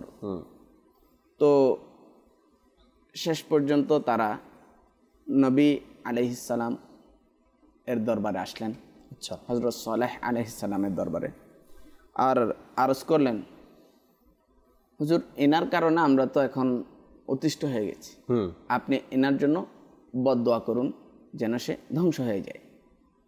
তো হযরত সালেহ আলাইহিস সালামও বলে দিলেন, ঠিক আছে, তোমরা তার কাছ থেকে বেঁচে যাবে। তো এর পরের দিন ওই মানুষটা ছিল কাঠুরিয়া, কাজ করতো, কাঠ কাটতো, কাঠ কেটে এটা বাজারে বিক্রি করে নিজের কালাতিপাত করত। একদিন এর পরের দিন মানুষ যখন তাকে সহি সালেম দেখলেন, তো হযরত সালেহ আলাইহিস সালামের দরবারে আবার চলে আসলেন। এখনো সহি সালামত আছে, হুজুর ইনি তো সহি সালামত ঘটনা। তো হযরত সালেহ আলাইহিস সালাম তার কাছে আসলেন, এসে বললেন, তুমি আজকের দিনে কি আমল করেছো, এমন কি ভালো কাজ করেছো যেটার কারণে তুমি বিপদ থেকে বেঁচে গেল। তো ওই ব্যক্তি বললেন, কই, আমি তো আজকের দিনে তেমন কোনো ভালো কাজ করিনি, শুধুমাত্র একটা কাজ করেছি, সেটা হচ্ছে আমি প্রতিদিন কাঠ কাটতে যাই, 2টা রুটি সাথে নিয়ে যাই, তো আজকে একটা রুটি আমি সদকা করে দিয়েছি। 2টা রুটি নিয়েছিলাম বরাবরের মতো, একটা রুটি আমি সদকা করে দিয়েছি। আল্লাহ আল্লাহ। তো সে যে কাঠগুলো সংগ্রহ করে এনেছিল, সেগুলো আটিটা খুলে দেখলো, ওখানে একটা কালো বিষধর সাপ। আল্লাহ। তো হযরত সালেহ আলাইহিস সালাম বললেন, তোমার ওই রুটির সদকা তোমাকে এই বিপদ থেকে, মৃত্যু থেকে তোমাকে রক্ষা করেছে। হাদিস শরীফের মধ্যে আসছে, বাকিরু বিসসাদাকাতি ফাইন্নাল বালা লা ইয়াতাখাত্তার সাদাকাতা, তোমরা সকাল সকাল সদকা করো। সুবহানাল্লাহ, সুবহানাল্লাহ। কেননা বলা মুসিবত এটা সদকাকে অতিক্রম করতে পারে না। হাদিস শরীফ আরো আসছে, ইন্না সাদাকাতাল মুসলিমি তাজিদু ফিল উমরি, সুবহানাল্লাহ, মুসলমানের সদকা এটা তার বয়সকে বৃদ্ধি করে। সুবহানাল্লাহ, সুবহানাল্লাহ। ওয়া তামনাউ মিতাতাস সু, মন্দ মৃত্যু থেকে বাঁচিয়ে দেয়। এখন আমরা ঘটনা শুনলাম, মন্দ মৃত্যু থেকে তাকে আল্লাহ তাআলা কিভাবে রক্ষা করলেন। ওয়া ইউযহিবুল্লাহু কিবরা ওয়াল ফাখরা, এবং আল্লাহ তাআলা তার ভিতর থেকে অহংকার এবং অহংকারের রোগকে আল্লাহ তাআলা দূর করে দেন। আরেকটা হাদিস শরীফের মধ্যে আসছে, ইন্না সাদাকাতা লা তুতফিউ আন আহলিহা হারাল কুবুর। আমরা এতক্ষণ যে বর্ণনাগুলো শুনছিলাম এর মধ্যে আসছিল দুনিয়াতে আল্লাহ তাআলা কেমন কেমন আযাব থেকে, কেমন কেমন কষ্ট থেকে আল্লাহ তাআলা তাকে রক্ষা করে। আমরা রফিক ভাই এইসব বিষয়ে কথা বলছেন, বিশদ আলোচনা করেছেন। তো আখিরাতে আমাদের কি কি ফায়দা, বা আখিরাতে কি রকম আযাব থেকে আল্লাহ তাআলা রক্ষা করবে? তো বলতেছে ইন্না সাদাকাতা লা তুতফিউ আন আহলিহা হারাল কুবুর। কবরের গরম থেকে, কবরের গরম থেকে আল্লাহ তাআলা ওই মানুষকে রক্ষা করবেন, কবরের গরমকে নিভিয়ে দেবেন। ওয়া ইন্নামা ইয়াস্তাজিল্লুল মুমিনু ইয়াউমাল কিয়ামাতি ফি জিল্লি সাদকাতিহি। সুবহানাল্লাহ। বরজে কিয়ামত বান্দা, মুমিন বান্দা তার সদকার ছায়াতলে থাকবে। আরেকটা হাদিস শরীফের মধ্যে আসছে, ইন্নাহা হিজাবুন মিনান নার। নিশ্চয় সদকা এটা তার এবং আগুনের মাঝে পর্দা হয়ে যায়। সুবহানাল্লাহ। দুনিয়াবি বিভিন্ন বালা মুসিবত থেকে বাঁচার সাথে সাথে সে আখিরাতেরও বড় বড় মুসিবত থেকে আল্লাহ তাআলা তাকে রক্ষা করবেন। এমন ঘটনা কিন্তু আরো অনেক পাওয়া যায় দর্শক শ্রোতা, যে সাদকা করার কারণে এক ব্যক্তি সে ঘর থেকে বের হয়েছে, একই গাড়ির মধ্যে আরো লোক ছিল, রাস্তার মধ্যে দুর্ঘটনা ঘটে গেছে, অর্থাৎ অ্যাক্সিডেন্ট হয়ে গেছে, অনেক লোক আহত হয়েছে, পায়ে ব্যথা পেয়েছে, হাতে ব্যথা পেয়েছে। তো ওই ব্যক্তি, সেও তো ওই গাড়ির মধ্যে ছিল, কিন্তু তার কোনো ক্ষতি বা অসুবিধা, ব্যথা সে পায়নি। সে এটাতে একটু অবাক হয়ে গেল যে এমন কেমন হলো, এটা কিভাবে সম্ভব? সবাই কষ্ট পেল, সবাই ব্যথা পেল, সবাই অসুস্থ হয়ে গেল, কিন্তু আল্লাহ তাআলা আমাকে ভালো রাখছেন, আমি ঠিক আছি, এটা কিভাবে সম্ভব? তখন সে তার পীর মুর্শিদের কাছে আসলেন, এসে পুরো ঘটনা বললেন। হুজুর, আমি যে গাড়িতে ছিলাম, গাড়িতে অনেক লোক ছিল, আর রাস্তার মধ্যে গাড়িটা অ্যাক্সিডেন্ট করে, সেখানে যারা ছিলেন প্রায় মানুষই হাতে ব্যথা পেয়েছেন, পায়ে ব্যথা পেয়েছেন, দুর্ঘটনায় কবলিত হয়েছেন, কিন্তু আল্লাহ তাআলা অনেক বড় দয়া, আমি কিভাবে জানি হেফাজতে রয়ে গেলাম, ভালো আছি এখন পর্যন্ত। এর একটা রহস্য বা এর কারণটা আমি জানতে চাই। এমন কোন আমল আছে আমার যে আমলের কারণে এভাবে হয়েছে? তার পীর মুর্শিদ তাকে প্রশ্ন করলেন যে আজকে সকালে ফজরের নামাজের পরে, ফজরের নামাজ তো নিয়মিত পড়তে হবে বা ফরজ, এটা এরপরে এমন কোন কাজ করেছো যে কাজের কারণে আল্লাহ তাআলা তোমাকে আজকের এত বড় দুর্ঘটনা থেকে বাঁচিয়ে দিয়েছেন? তো ওই লোকটা বলল, হুজুর, আমি তো এমন ভালো কাজ কিছু দেখি না, বাস নামাজ পড়লাম, নিজের ঘরে সকালে নাস্তা করলাম, আর বের হওয়ার উদ্দেশ্যে আমি যখন বাজারের দিকে গেলাম গাড়িতে ওঠার জন্য, তো সেখানে একটা গরিব লোক আমার কাছে ভিক্ষা চেয়েছিল, হাত পেতেছে আমার সামনে। তো আমি তাকে জিজ্ঞাসা করলাম, তোমার এই মুহূর্তে কি প্রয়োজন? লোকটা বলল, সকালের নাস্তা প্রয়োজন। তো আমি তাকে নিয়ে হোটেলে গেলাম, তাকে তার পছন্দ মতো নাস্তা করালাম, এরপর আমি গাড়িতে উঠে গেলাম। অর্থাৎ কিভাবে মানুষকে আল্লাহ তাবারক ওয়া তাআলা বাঁচিয়ে নেয়, দেখার মতো, ভাবার মতো। আপনি যখন সাদকা করবেন, আল্লাহ তাআলা অনেক বড় দয়া, এই সাদকা আপনার বালা মুসিবতকে দূর করে দিবে। এই সাদকা আপনার, যা আমরা শুনলাম, তৌফিক ভাইও বললেন, বালা মুসিবত দূর করে দেয়, হায়াতকে বাড়িয়ে দেয়, রিজিককে বাড়িয়ে দেয়, মানুষের পেরেশানিগুলো দূর হয়ে যায়। জানি না কোন কোন বালা মুসিবত। এক মোবালিগে দাওয়াত ইসলামী একজন মানুষকে উপদেশ দিচ্ছিলেন। ওই ব্যক্তি সাপ্তাহিক ইজতেমার মধ্যে আসলেন, সাপ্তাহিক ইজতেমার শেষে মোবালিগের সাথে বসে নিজের দুঃখের কথা শেয়ার করতে লাগলেন, এত পেরেশানি, এত পেরেশানি, এত পেরেশানি। মোবালিগে দাওয়াত ইসলামী তাকে সমাধান দিলেন, বলেন, আপনি এক কাজ করেন, প্রতিদিন আপনি সদকা করেন, 100 টাকা করে দরকার নেই, আপনি পেরেশানিতে আছেন, অভাবে আছেন, প্রতিদিন আপনি 1 টাকা করে সদকা করেন আল্লাহর রাস্তায়। আপনার যা তৌফিক আছে, আপনি যতটুকু পারেন, আপনি 1 টাকা করে প্রতিদিন সদকা করেন, আল্লাহ চাহে আপনার থেকে বালা মুসিবতগুলো দূর হয়ে যাবে। ওই ব্যক্তি তখন বের হলেন আর নিয়ত করে নিলেন, আমি সদকা করব।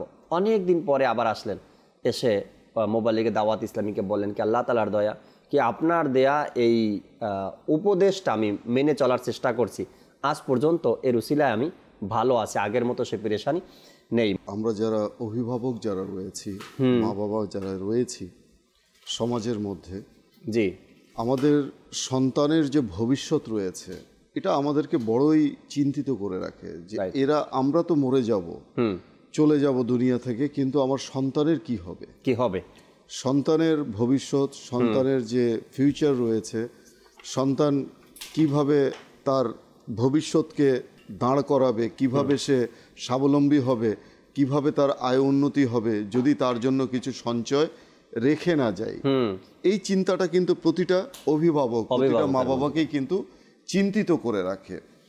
তো একটি ঘটনা চোখে পড়লো, আর তা হচ্ছে এই ঘটনাটি এসেছে আল্লাহ ওয়ালো কি বাতে এই কিতাবের মধ্যে।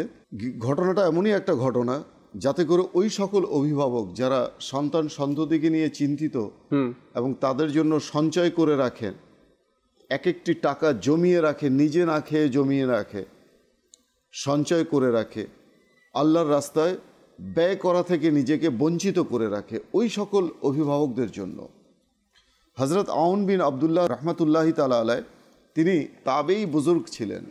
আর তাবেই বুজুর্গ তাদেরকে বলা হয় যারা আল্লাহর নবীকে কখনো দেখেননি কিন্তু আল্লাহর নবীর সাহাবীদেরকে দেখেছেন।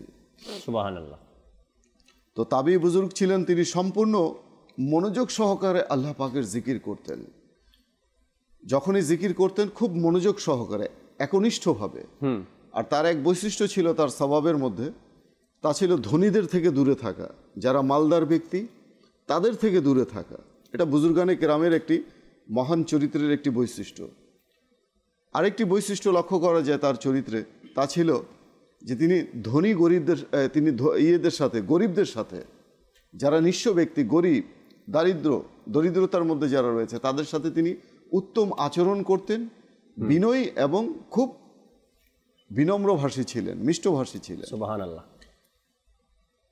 বর্ণিত রয়েছে একবার তার কাছে কোথাও থেকে 20,000-এরও অধিক দিনার এলো এবং তিনি তা সম্পূর্ণ আল্লাহ তাআলার রিজার জন্য আল্লাহর পথে দান করে দিলেন, সদকা করে দিলেন। আল্লাহ আল্লাহ আল্লাহ। এখন তার যে বন্ধু বান্ধব রয়েছে তারা বলতে লাগলেন যে হুজুর, আপনি তো দান করে দিলেন, নিজের সন্তানের জন্য তো কিছু রাখতেন, তাদের সমৃদ্ধি, তাদের উন্নতির জন্য। তখন হজরত আউন বিন আবদুল্লাহ রহমতুল্লাহি তাআলা আলাইহি বললেন যে আমি আমার নিজের সমৃদ্ধির জন্য আল্লাহ তাআলার রাস্তায় কি করেছি, সদকা করে দিয়েছি, নিজের সমৃদ্ধির জন্য। আমার সন্তানের সমৃদ্ধির জন্য আল্লাহ এবং তার রাসূলই যথেষ্ট। এই যে আল্লাহ তাআলার প্রতি ভরসা, এবং সেটা এমন এক ভরসা যেটা দৃঢ়, মানে আস্থার কারণে বের হয়ে আসে অন্তর থেকে। এই ধরনের কথা যারা বলে যে আমার জন্য কিংবা আমার সন্তানের জন্য আল্লাহ এবং তার রাসূলই যথেষ্ট। হযরত আউন রাহমাতুল্লাহি তাআলা আলাইহির এই একনিষ্ঠতা এবং আল্লাহ পাকের সত্তার উপর পরিপূর্ণ ভরসার কারণে সদকার প্রতিদান এমন হলো, সেই যে সদকা করেছেন তার প্রতিদান এমন হলো যে হজরত আবু উসামা রহমতুল্লাহি তাআলা আলাইহি বলেন যে আলে মাসুদের মধ্যে হজরত আউন রহমতুল্লাহি তাআলা আলাইহির সন্তানদের চেয়ে অধিক সমৃদ্ধশালী আর কেউ ছিল না। আল্লাহ আল্লাহ আল্লাহ, সুবহানাল্লাহ সুবহানাল্লাহ। এই যে আল্লাহ তাআলার প্রতি পূর্ণ আস্থা এবং আল্লাহর রাস্তায় নিজের পছন্দনীয় সম্পদ, মাল দান করা, সদকা করা, এটা কিন্তু ওই ঘুরে ফিরে একই কথা হাদিস এবং কোরআনের আলোকে, যে সদকা করলে কখনো সম্পদ কমে না, বরং বাড়ে। এটা আমাদের ধারণা, আমাদের নিজস্ব মন গড়া ধারণা যে আমি যদি আমার উপার্জিত সম্পদ থেকে আমি সদকা করি, দান করি, তাহলে আমার সম্পদ কমে যাবে। এটা হচ্ছে ইমানি পরীক্ষা, এমনই একটা পরীক্ষা যেটা আল্লাহ তাআলা যা বলেছেন, আল্লাহর রাসূল যা বলেছেন তার প্রতি আমার আস্থা নেই, কিন্তু আমার নিজস্ব মন গড়া ধারণার প্রতি আমার আস্থা রয়েছে। এমনই বিষয়টা। আসলেই সদকা করার ব্যাপারে মানুষ মনে করে আরে আমি 10,000 টাকা সদকা করে দেব, কমে যাবে না। সদকা করার কারণে ধন সম্পদের মধ্যে আল্লাহ তাআলা বরকত দান করে। আপনি খরচ করেন, মন খুলে খরচ করেন, যদি না বাড়ছে তখন বলবেন। আমাদের বাংলাদেশের নিগরান যিনি আছেন কামাল আত্তারি ভাই বলেন, সদকা করো, যদি না বাড়ে তখন আমাকে বলিও। কেননা কোরআনে পাকের মধ্যে আর হাদিসে মোবারকার মধ্যে এটাই আসছে, সাদাকা করার কারণে ধন সম্পদ বেড়ে যায়, আল্লাহ তাআলা বরকত দান করে এর মধ্যে। দর্শকের কিছু কলের দিকে যাব, কল শুনবে, পার নাতে রসুলও শুনবেন ইনশাআল্লাহ তাআলা। জি, কল শুনিয়ে দিন। আমার নাম মোহাম্মদ মুজাম্মেল হক, ময়মনসিংহ জেলা ঈশ্বরগঞ্জ উপজেলা। আপনার চ্যানেলটা আমি দেখতেছি, আমার কাছে খুবই ভালো লাগে। এত ভালো অনুষ্ঠান আল্লাহ যতদিন আমার হায়াতে বাঁচায় রাখে আমি যেন দেখতে পারি, আমাদের জন্য দোয়া করবেন। আচ্ছা, ভালো অনুষ্ঠান যেন দেখতে পারেন। এখন পর্যন্ত তো নিষেধ কেউ করে নাই না আপনাকে, তো কেন দেখবেন না? অবশ্যই দেখবেন। আর আপনারা দেখেন বিদায়ী তো অনুষ্ঠান করছি আমরা, আর আপনাদের জন্যই তো। আলহামদুলিল্লাহ আপনারা সাথে আছেন আর দেখছেন অনুষ্ঠান, কিছু শিখছেন, এজন্যই তো এত আয়োজন আপনাদের জন্য। আলহামদুলিল্লাহ। পরবর্তী কল দেন। আসসালামু আলাইকুম ওয়া রাহমাতুল্লাহি ওয়া বারাকাতুহু। ওয়া আলাইকুম আসসালাম ওয়া রাহমাতুল্লাহি ওয়া বারাকাতুহু। আমি ইন্ডিয়া থেকে সৈয়দ শহীদুল কাদেরী। আপনারা যে মজু নিয়ে এসছেন মাশাআল্লাহ খুবই সুন্দর, খুবই মহত্বপূর্ণ। আপনাদেরকে একটি রিকোয়েস্ট যে মাশাআল্লাহ আমাকে একটি নাতে রসুল শুনিয়ে দেবেন। বুলালো হাম গরিবো কো বুলালো ইয়া রাসূলুল্লাহ। মাশাআল্লাহ, যে নাত আপনি শুনতে চেয়েছেন মদিনা মদিনা, আল্লাহ তাবারক ওয়া তাআলা আমাকে আপনাকে সবাইকে কবুল করে নিক। আর এমন বুলাওয়া যেন চলে আসে, ডাক যেন চলে আসে, পয়গাম যেন চলে আসে, কোনো না কোনো মাধ্যমে যেন আমাদের যাওয়ার ব্যবস্থা হয়ে যায় নবীর দরবারে। আল্লাহ তাআলা সে তৌফিক দিক। পরবর্তী কল দেন। আমার নাম হাবিবুর রহমান, আমি ইনফরমার থেকে বলতেছি। আমি একটি গজল শুনতে চাই।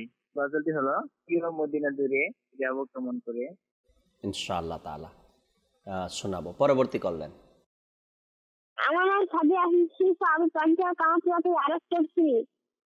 আমি এখন রহমতুল্লাহ প্রভাত অনুষ্ঠানটি দেখতেছি, আমার খুব ভালো লাগে। জাকির আঙ্কেল আপনার সবাই কেমন আছেন? আমি একটি নাচ শুনতে চাই। নাচটি হলো এই মন উদাস আমার যেতে প্রিয় নদীর শহর। মাশাআল্লাহ, অনেকগুলো নাতের অনুরোধ আসছে, এক একজন এক একটা নাচ শুনতে চেয়েছেন। ইব্রাহিম ভাই আমাদের সাথে আছেন, কিছু সময় দেয় ইব্রাহিম ভাইকে, এরপরে আমরা আবারও আলোচনা করব, শুনবো, সাদকা নিয়ে আরও কথাগুলো জানার আমরা চেষ্টা করব ইনশাআল্লাহ তাআলা। জি ইব্রাহিম ভাই, অনেকগুলো কালামের অনুরোধ আসছে, যতটুকু সম্ভব হয় একটু একটু করে দুই একটা শুনিয়ে দিন। বুলালো ফির মুঝে শাহিব বহরোবর মদীনে মে বুলালো ফির মুঝে শাহিব বহরোবর মদীনে মে मैं फिर रोता हुआ तेरे दर पर मदीने में, मदीने जाने वालों जाओ जाओ फी अमानिल्लाह, मदीने जाने वालों जाओ जाओ फी अमानिल्लाह, कभी तो अपना भी लग जाएगा बिस्तर मदीने में।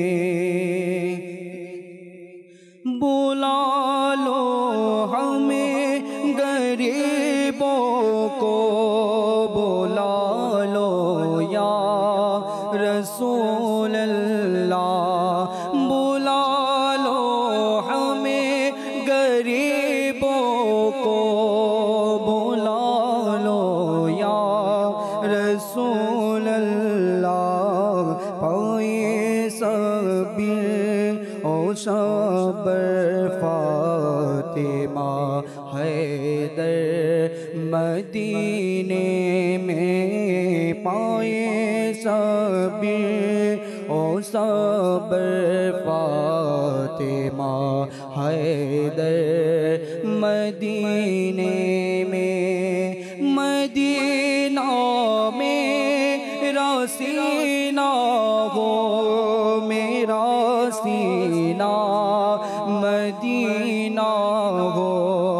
मदीना मेरा सीना हो, मेरा सीना मदीना हो, मदीना दिल के अंदर हो, दिले मुझे तर मदीने में बुला लो फिर मुझे शाहे बहरोबर मदीने में मैं फिर रोता हुआ तेरे दर पर मदीने में। प्रिय मदीना दूरे जाबो के मन कोने, प्रिय मदीना दूर आका प्रिय मदीना दूर। अल्लाहुम्मा सल्ली अला सय्यिदिना मुहम्मदिन, अल्लाहुम्मा सल्ली अला सय्यिदिना मुहम्मदिन। असुरु जोरे जाए शोकिए केदे निरालाय पेते के बार देखा गिए तुम्हार रोजाते। असुरु जोरे जाए शोकिए केदे निरालाय पेते के बार देखा गिए তোমার সোনার মদিনা। আল্লাহুম্মা সাল্লি আলা সাইয়্যিদিনা মুহাম্মাদিন, আল্লাহুম্মা সাল্লি আলা সাইয়্যিদিনা মুহাম্মাদিন।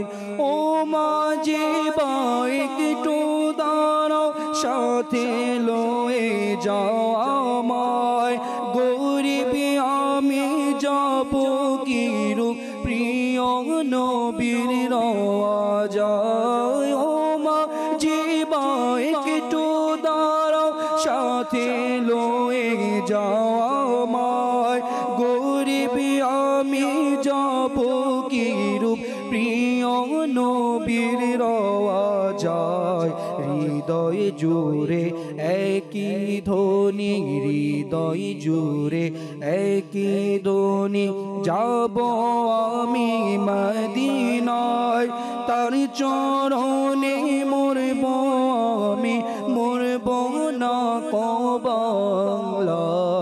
আল্লাহুম্মা সাল্লি আলা সাইয়্যিদিনা মুহাম্মাদিন, আল্লাহুম্মা সাল্লি আলা সাইয়্যিদিনা মুহাম্মাদিন, আল্লাহুম্মা সাল্লি আলা সাইয়্যিদিনা মুহাম্মাদিন, আল্লাহুম্মা সাল্লি আলা সাইয়্যিদিনা মুহাম্মাদিন। মাশাআল্লাহ মাশাআল্লাহ। আল্লাহ তাবারক ওয়া তাআলা তৌফিক ভাই কোরআনে পাকের সূরা বাকারার মধ্যেই আল্লাহ তাবারক ওয়া তাআলা ইরশাদ করেছেন কি, হে মুমিনগণ, তোমরা খোটা ও কষ্ট দেওয়ার মাধ্যমে তোমাদের সদকা বাতিল করে দিও না। অর্থাৎ যে সদকা তুমি করেছো, যে দান তুমি করছো, যে অনুদান তুমি দিচ্ছ, সেটা খোটা এবং কষ্ট দেওয়ার মাধ্যমে যেন বরবাদ হয়ে না যায়। যে সওয়াবটুকু পাওয়ার আশাবাদী তুমি করেছিলে, আশা করছো তুমি, সেটা যেন তোমার নিষ্ফল হয়ে না যায়। এখানে আরও কিছু কথা তৌফিক ভাই, কেউ বা সদকা করে মানুষকে দেখানোর জন্য, কেউ বা সদকা করে নামের প্রচার করার জন্য, কেউ বা সদকা করে সমাজের মধ্যে নিজের প্রসিদ্ধি পাওয়ার জন্য, কেউ বা সদকা করে, এক একজনের নিয়ত এক এক রকমের হয়ে থাকে, ভিন্ন মানুষের ভিন্ন নিয়ত হয়ে থাকে। কিন্তু কোরআন ও হাদিস কি বলে এ সম্পর্কে? যে সদকা করো তোমাকে মানুষ দানবীর বলবে। সদকার নিয়ত কেমন হওয়া দরকার এটাও একটু আমাদের এই জ্ঞানটাও থাকা উচিত আমাদের, যে আমি সাদকা করছি কি জন্য করছি, কোন নিয়তে। আজ মসজিদের মধ্যে বা আজ টেলিথন বা জামিয়াতুল মদিনা বা কোনো ইজতেমাই জিকির ও নাতের মধ্যে আমি জিম্মাদারদের কাছে গিয়ে বা ইমাম সাহেবকে বা খতিব সাহেবকে বললাম আমি 1 লাখ টাকা দিব, এলান করে দেন আমার নামে, সবাইকে শুনিয়ে দেন। আসল উদ্দেশ্য হলো, এটা তো নিষেধ নেই, কিন্তু আপনার অন্তর কি বলছে। হ্যাঁ, আমরা অনেক সময় উৎসাহ দিয়ে থাকি যে আপনি 10 ইউনিট 20 ইউনিট দাওয়াত ইসলামীকে দিচ্ছেন, জামিয়াতুল মদিনাকে দিচ্ছেন, এলান করি আমরা, এই জন্য আপনার দেওয়া দেখে আপনার পাশের ভাইজন উৎসাহ পায়। এটা একটা উৎসাহ পাওয়ার জন্য। আরেকটা হলো গিয়ে মনে মনে খুশি অনুভব হওয়া, আমার নামে এলান হবে, মানুষ জানবে আমি দানবীর, আমি কোটি টাকার মালিক, 1 লক্ষ টাকা দান করছি, আবার মানুষ আমার কাছে আসবে, আমাকে তো সামত করবে। তো নিয়ত কেমন হওয়া দরকার, হৃদয়টা কি সাফ আছে, আমার পরিষ্কার আছে কিনা। সদকাও করলাম আর সওয়াবও পেলাম না, সদকাও করলাম গুনাহ অর্জন করলাম, এমনটা যেন আবার আমাদের না হয়। আমি সদকা করি, 2 টাকা সদকা করি, কিন্তু ইখলাসের সাথে, আন্তরিকতার সাথে, ইসলামের প্রয়োজনে এভাবে আমরা সদকা করি। এই মানুষ দেখানো বা নাম করার জন্য বা কিছু পাওয়ার আশায় এমনটার জন্য আমরা না করি। অনেক কিন্তু আবার পাওয়ার আশায়ও সদকা করে। যেমন আমি যদি আজকে এই মাদ্রাসায় 1 লাখ টাকা সদকা করি, হয়তো আমাকে সভাপতি বানানো হবে, না হয়তো আমাকে কমিটির মধ্যে নেওয়া হবে, না হয়তো আমাকে পোস্টারের মধ্যে আমার নাম দিবে সভাপতি। যাই হোক, আমরা জানি আজকাল সমাজের মধ্যে যেসব ইতিহাসগুলো হয়ে থাকে বা কর্মকাণ্ডগুলো হয়ে থাকে, এই বিষয় থেকে যেন আমরা এড়িয়ে চলতে পারি। সাদাকা আমি করব 1 লাখ নয় 1 কোটি টাকা করি, কিন্তু কোনো কিছুর বিনিময় যেন না করি, বাস সওয়াবের উদ্দেশ্যে আল্লাহ তার রাসূলের জন্যই আমরা সদকা করার চেষ্টা করি। কিছু মাদানী ফুল।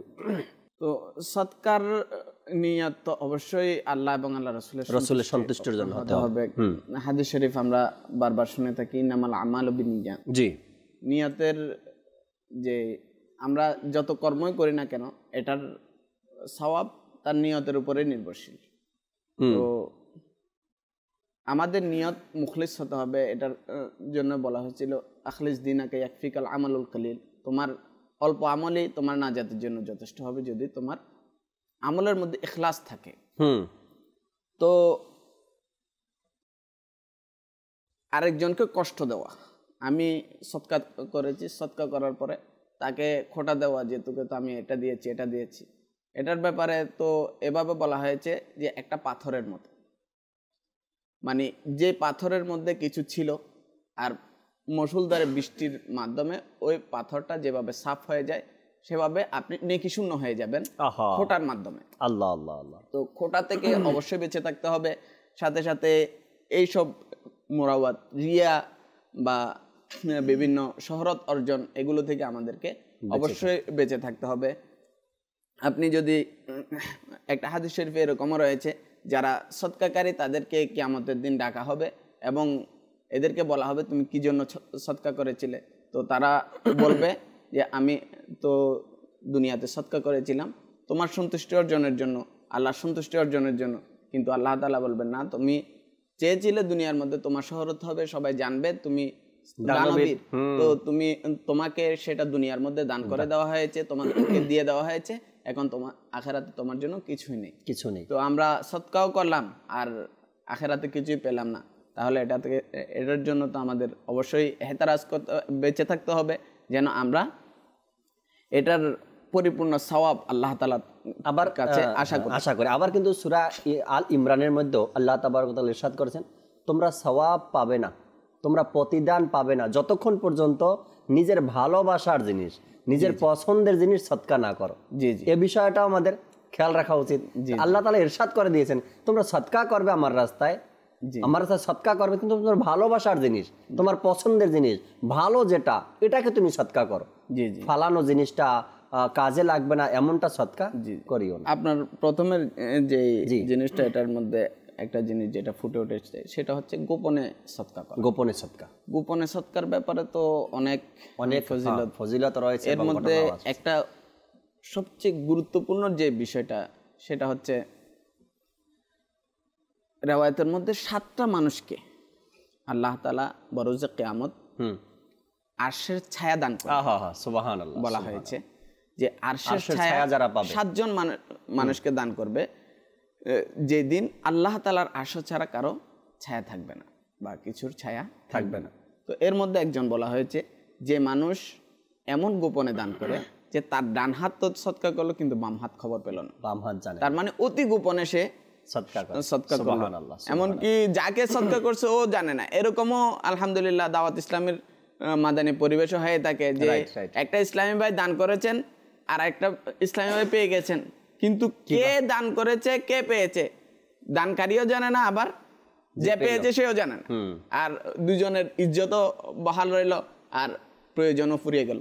তো এভাবে আমরা যদি নিজেদের মধ্যে আমাদের মন মানসিকতা তৈরি বানিয়ে নিতে পারি যে আমরা এভাবে সদকা করব যেন আমি যাকে সদকা করছি তিনি যেন আমার কে পরবর্তীতে দেখলে লজ্জা না পায় বা এরকম, নিজেকে অনেক সময় মনে করে কি ইনি তো আমাকে দান দক্ষিণা করছে, জি জি, এটা থেকেও মানুষ অনেক সময় লজ্জা, উনি মনটা ছোট থাকে আর যে দান করলো সে সব সময় চওড়া থাকে, বড় থাকে যে আমি ওকে দান করি।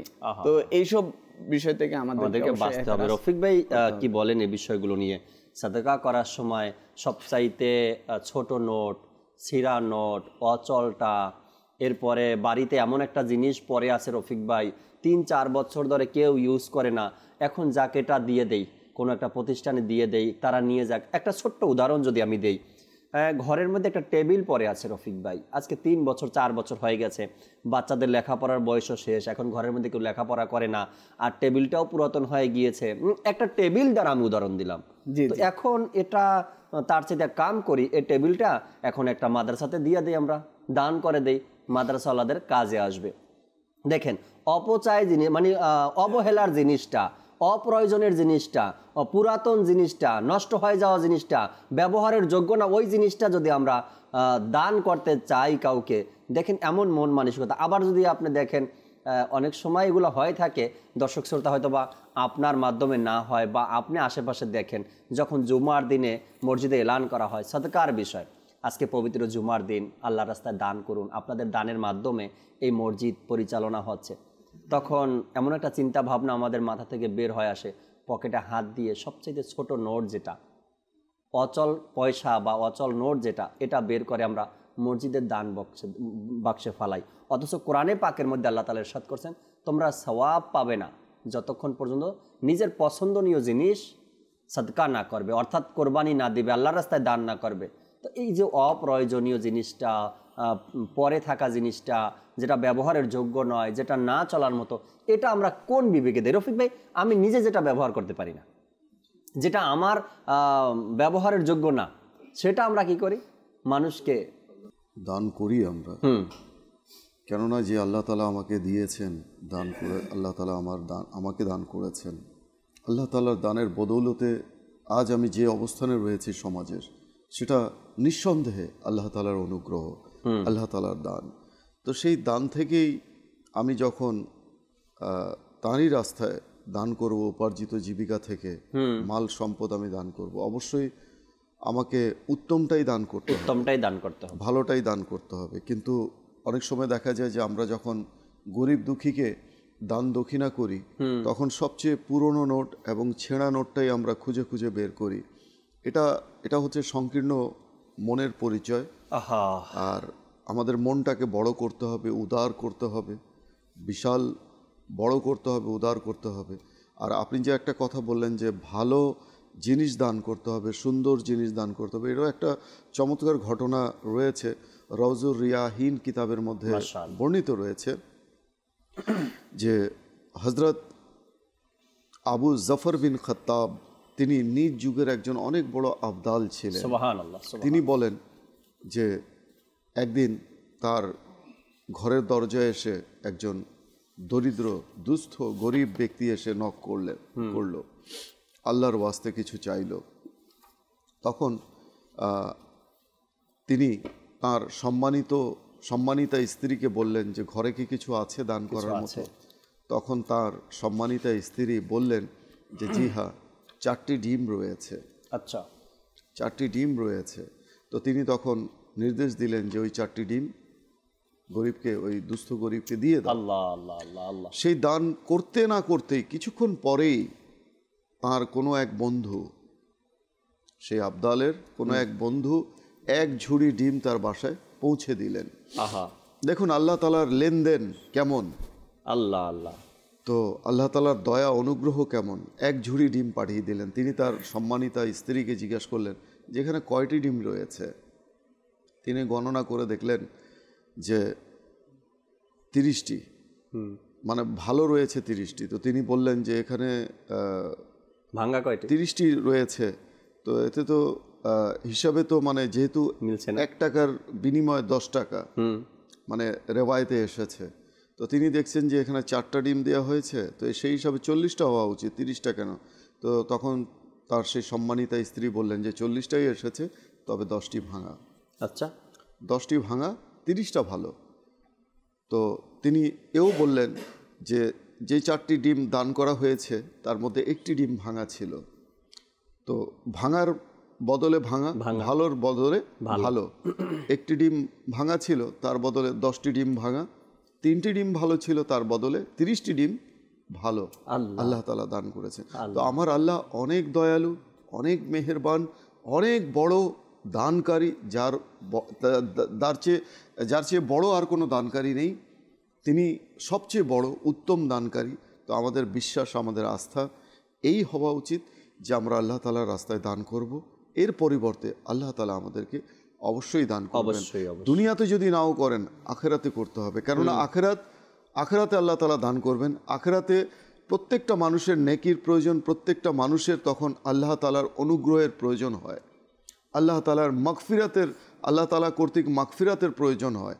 তো সেখানে সেই নিঃস্ব অবস্থায়, যেখানে কোনো দিনার থাকবে না, দিরহাম থাকবে না, যে অবস্থায় দুনিয়া তো কোনোভাবে জাকির ভাই কেটেই যাবে, পার হয়েই যাবে, খেয়ে না খেয়ে কোনো না কোনোভাবে দুনিয়া কেটেই যাবে। কিন্তু কিয়ামতের সেই কঠিন দিনে, সেই দিনের জন্য আমাদের কিছু সঞ্চয় করে রাখা উচিত।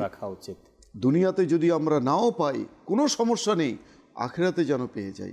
আর আখিরাতে আমার দয়ালু আল্লাহ অবশ্যই দান করবেন ইনশাআল্লাহ। অবশ্যই অবশ্যই, কারণ সেখানে আমাদের বাঁচতে হবে। দুনিয়া কোনোভাবে কেটেই যাবে, আর এখানে আমরা চিরকাল বেঁচে থাকবো না। দুনিয়াটা কোনোভাবে আমাদের কেটেই যাবে, চলেই যাবে। রাইট। আখিরাতে যেন আমরা, আখিরাতে যেন এর প্রতিদান আমরা পাই। দর্শক শ্রোতা, সাদকা করার পরে আমরা মনে মনে অনেক কিছু ভাবি, আমি সাদকা করছি বা দিছি, আমার সহযোগিতায় তারা চলছে। এই চিন্তাটাও যেন আমরা মাথা থেকে সরিয়ে ফেলি। তার কারণ হলো গিয়ে আল্লাহ তাবারক ওয়া তাআলা কোনো না কোনো দিক থেকে দিন ইসলামের কাজ নিয়ে নেবেন। জাকির ভাই, আমি সাদকা করার কারণে আপনার আমার টাকাটা ভালো কাজে ব্যবহার হচ্ছে, এটা আপনার আর আমার জন্য ভালো নসিব কি আমি আমার টাকাটা কাউকে সদকা করতে পারছি, এটা মানতে হবে। দাওয়াতে ইসলামী, জি আলহামদুলিল্লাহ, এটা কোনো ছোট সংগঠন নয়। এটা এমনও কোনো সংগঠন নয় যে এটা যে কোনো সময় এটা ফুরিয়ে যাবে। আলহামদুলিল্লাহ, দাওয়াত ইসলামী যখন থেকে সৃষ্টি হয়েছে, যখন থেকে, যে তারিখ থেকে, যে দিন থেকে, যে মুহূর্ত থেকে সৃষ্টি হয়েছে, গঠিত হয়েছে, তখন থেকে এক মুহূর্তের জন্য দাওয়াতে ইসলামী পিছুপা হয়নি, পিছনে যায়নি। যে কোনো কাজের আপনার ফলাফল কখনো পিছনে যায়, কখনো সামনে যায়, কখনো উন্নতি হয়, কখনো অবনতি হয়। কিন্তু মাদানী চ্যানেল দর্শকবৃন্দ, আপনারা বিস্মিত হবেন যে যখন থেকে দাওয়াত ইসলামী সৃষ্টি হয়েছে, গঠিত হয়েছে, তখন থেকে এক মুহূর্তের জন্য দাওয়াত ইসলামী পিছু পা হয়নি, অর্থাৎ অবনতি হয়নি।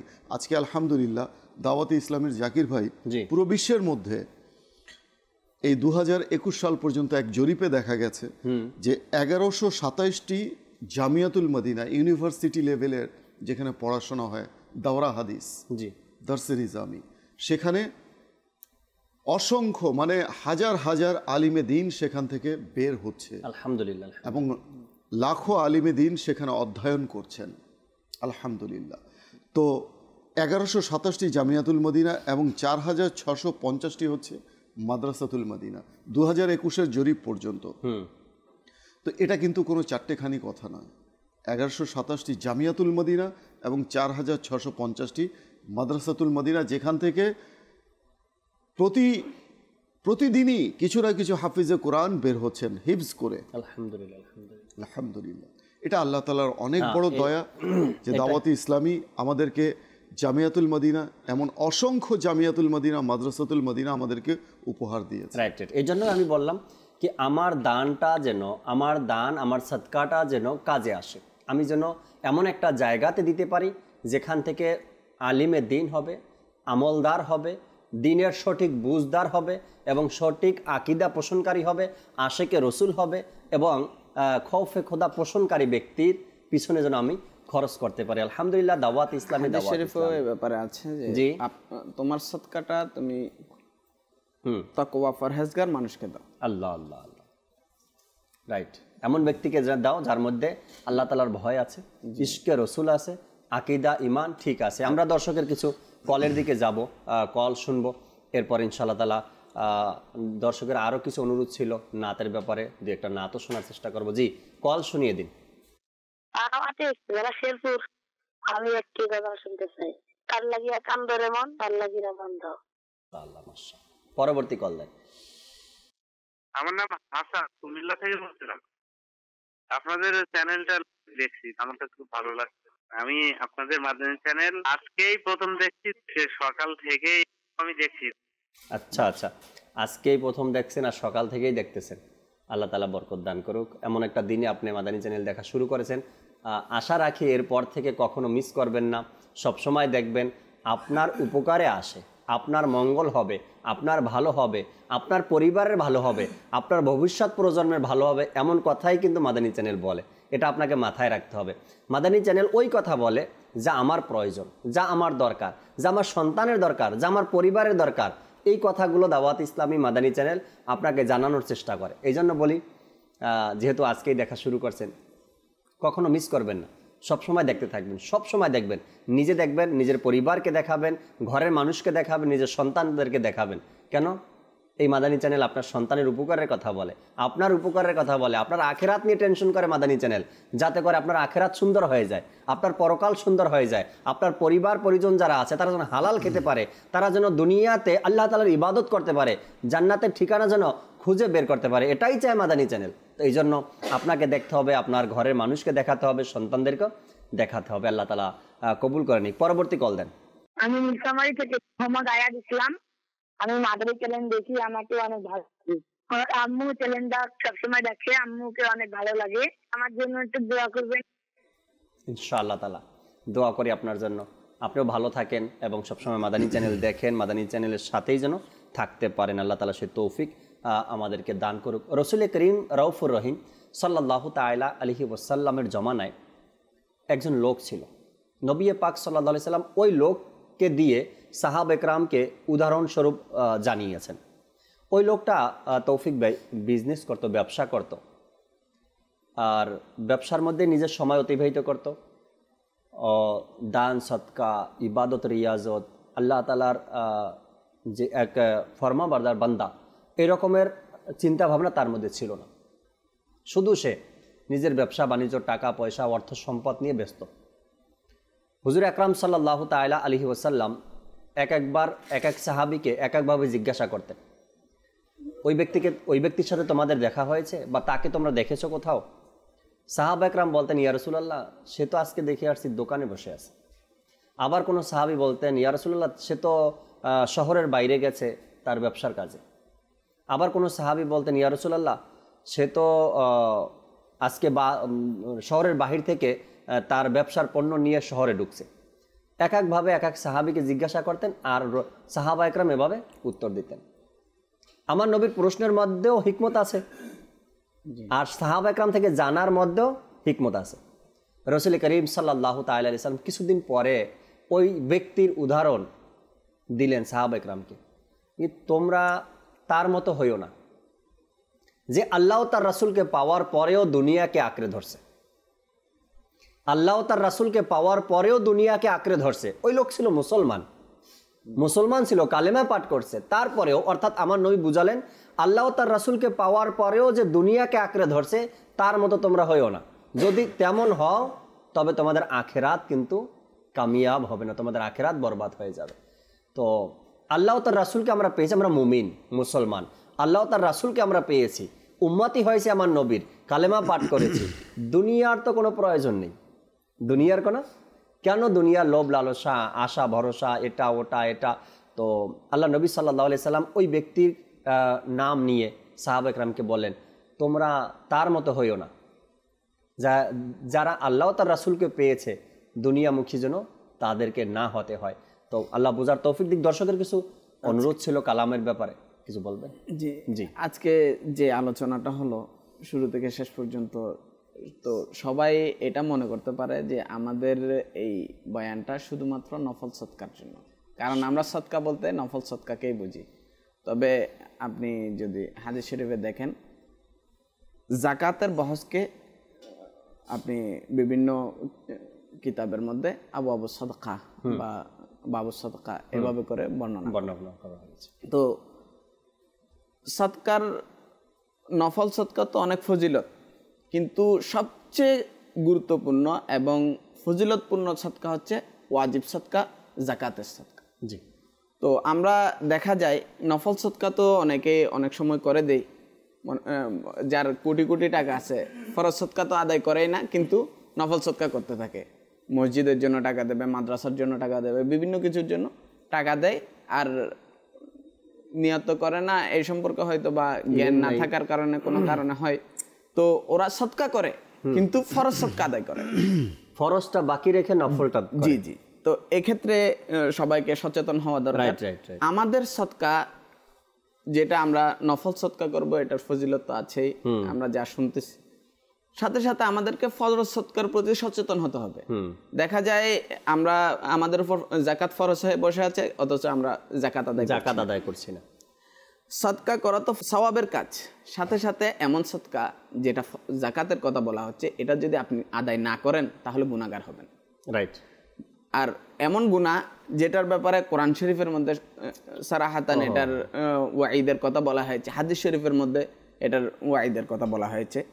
তো আগে বিষয়টা একটু স্পষ্ট করি যে একটা মানুষ যখন নিসাবের মালিক হবে, যখন নিসাবের মালিক হবে, তখন মানুষটা তার উপর সদকা ওয়াজিব হবে, অর্থাৎ তাকে 40 ভাগের 1 ভাগ সম্পদ তাকে দান করতে হবে। তো এর মধ্যে কি আসে, আপনার 52.5 তোলার রূপা অথবা 7.5 তোলা স্বর্ণ। তো 7.5 তোলা স্বর্ণের মূল্য তো এখন অনেক বেশি।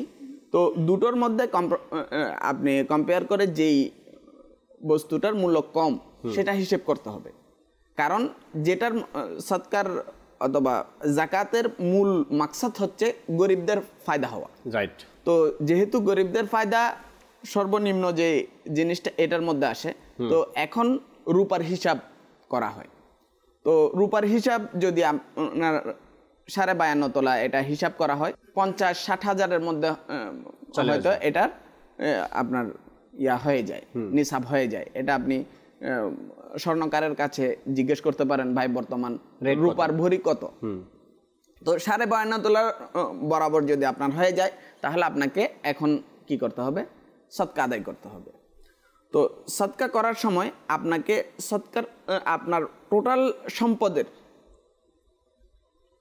40 ভাগের 1 ভাগ, ওই সম্পদের মধ্যে কি কি আসবে, এই সম্পদের মধ্যে আপনার ব্যবসার পণ্য, নগদ অর্থ, স্বর্ণ, রূপা, এইসব জিনিসগুলো আসবে। এবং এই জিনিসগুলোকে আপনি টোটাল হিসেব করে আপনার যেটা কর্জ আছে ওইটাকে বাদ দিয়ে এটাকে 40 ভাগ করে 40 ভাগের 1 ভাগ আপনাকে সদকা করতে হবে। অর্থাৎ মনে করেন আপনার কাছে 1 লাখ টাকা আছে, ওর মধ্যে 2,500 টাকা আপনাকে বের করতে হবে। 40 লাখ টাকা আছে, 1 লাখ টাকা আপনাকে বের করতে হবে। তো এখানে যে জিনিসটা দেখা যায় সাধারণ মানুষের ভিতর, যে 1 লাখ টাকা আমার জাকাত, 1 লাখ টাকা আদায় করতে হবে, 1 লাখ টাকা দিয়ে দেব। কিন্তু আপনি এটাও চিন্তা করুন যে আপনার কাছে আরো 39 লক্ষ টাকা আছে। আমরা এদিকে তাকাই না, তাকাই আমার জাকাত 1 লাখ টাকা দিব, সেটার দিকে তাকাই আমরা, কমটার দিকে। তো এটা তো আপনার উপর ফরজ, আপনাকে অবশ্যই আদায় করতে হবে। এটা আপনার মনে চাক কিংবা না চাক, তাহলে আপনাকে অবশ্যই আদায় করতে হবে। ইসলামের অবধারিত। জি, এটা যদি আপনি আদায় না করেন তাহলে আপনি গুনাহগার হবে। কোরআন শরীফের মধ্যে আসতেছে, প্রথমে আমি হাদিস শরীফটা বলি, যে এটা মিশকাত শরীফের হাদিস শরীফ। আন আবি হুরায়রা রাদিয়াল্লাহু তাআলা আনহু ক্বালা রাসূলুল্লাহ সাল্লাল্লাহু আলাইহি ওয়াসাল্লাম মান আতাহুল্লাহু মালান, যাকে আল্লাহ তাআলা সম্পদ দান করেছেন, ফালাম ইউআদ্দি যাকাতাহু, আর সেটার যাকাত সে আদায় করলো না,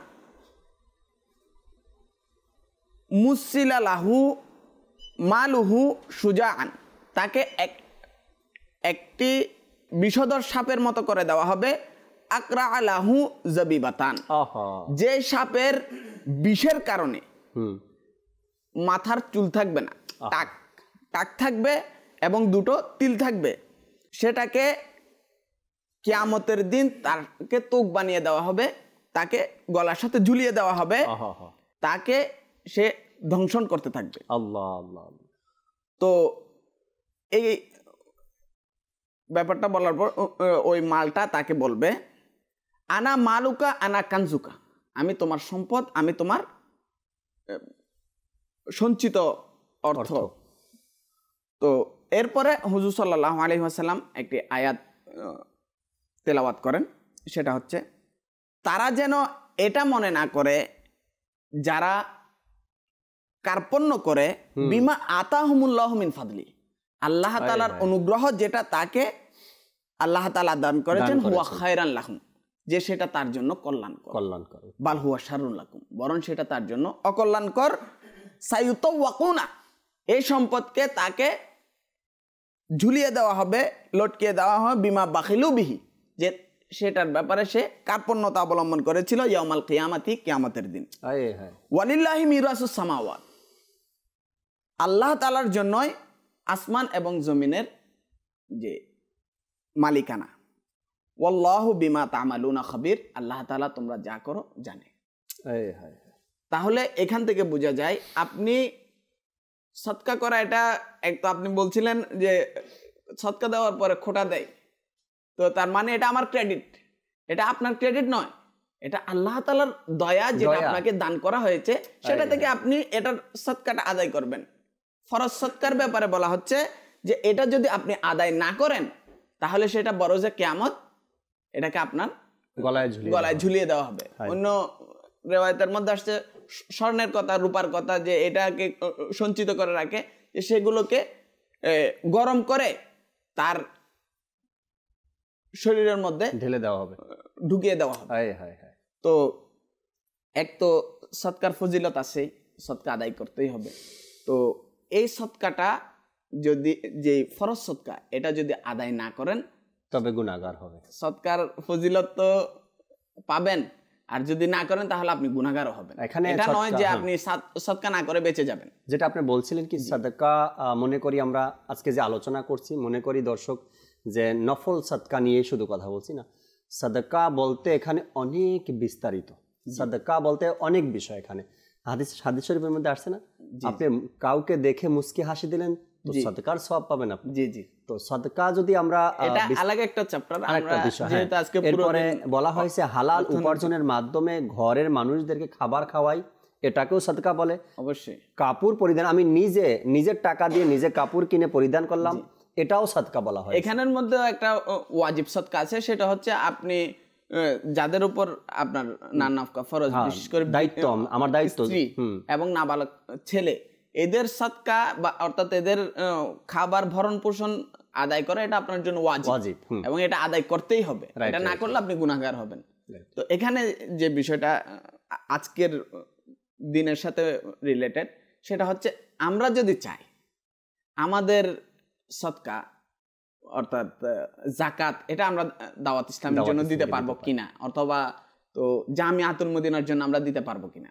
তো এখানে আপনার জন্য উত্তর হবে অবশ্যই আপনি দিতে পারবেন, কিন্তু আপনাকে জানিয়ে দিতে হবে যে এটা আমি যাকাতের টাকা আমি টেলিথনে দান করতেছি, 1 লাখ টাকা 2 লাখ টাকা, এটা আমি যাকাত দিচ্ছি কিসের, আমার সম্পদের, এবং আপনাকে বলে দিতে হবে জিম্মাদারকে এটা আমি এই কারণে দিচ্ছি এবং আমার এই সম্পদ। আরও বিষয় অনেক রয়ে গেছে দর্শক শ্রোতা। তো সাদকা মন থেকে আমরা দান করার চেষ্টা করি। আমরা নাতখা ইসলাম থেকে অনুরোধের 2-1 কালাম শ্রবণ করি, এরপরে দেখতে দেখতে সময়ও প্রায় আমাদের শেষের দিকে। জি ইব্রাহিম ভাই, কিছু কালাম ছিল অনুরোধের। या रसूल अल्लाह पुरादी हाजिर अपनार दरबारे या रसूल अल्लाह पुरादी हाजिर अपनार दरबारे ने की बोलते तो কিছু গুনাহের বোঝা শিরে আমনামায় একটু ভালো আমল নেই আমার আমনামায়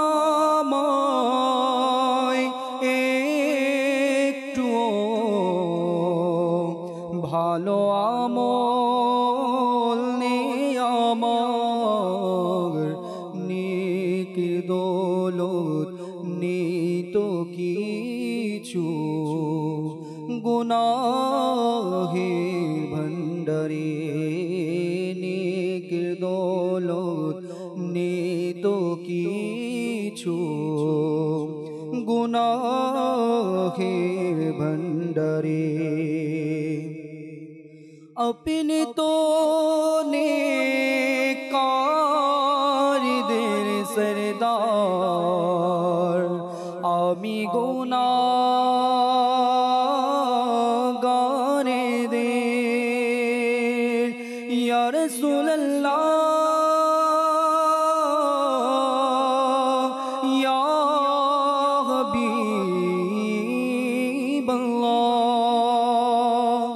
अपने तो नेकारদের सरदार আমি গুনাহগারদের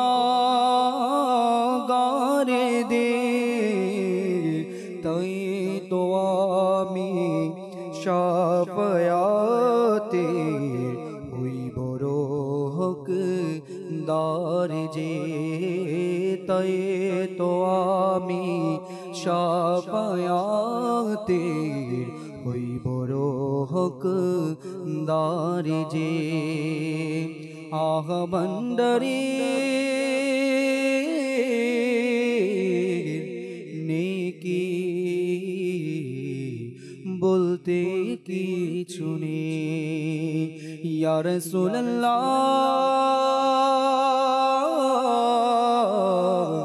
অপরাধী আপনার দরবারে এসেছে নেকি দ্বারা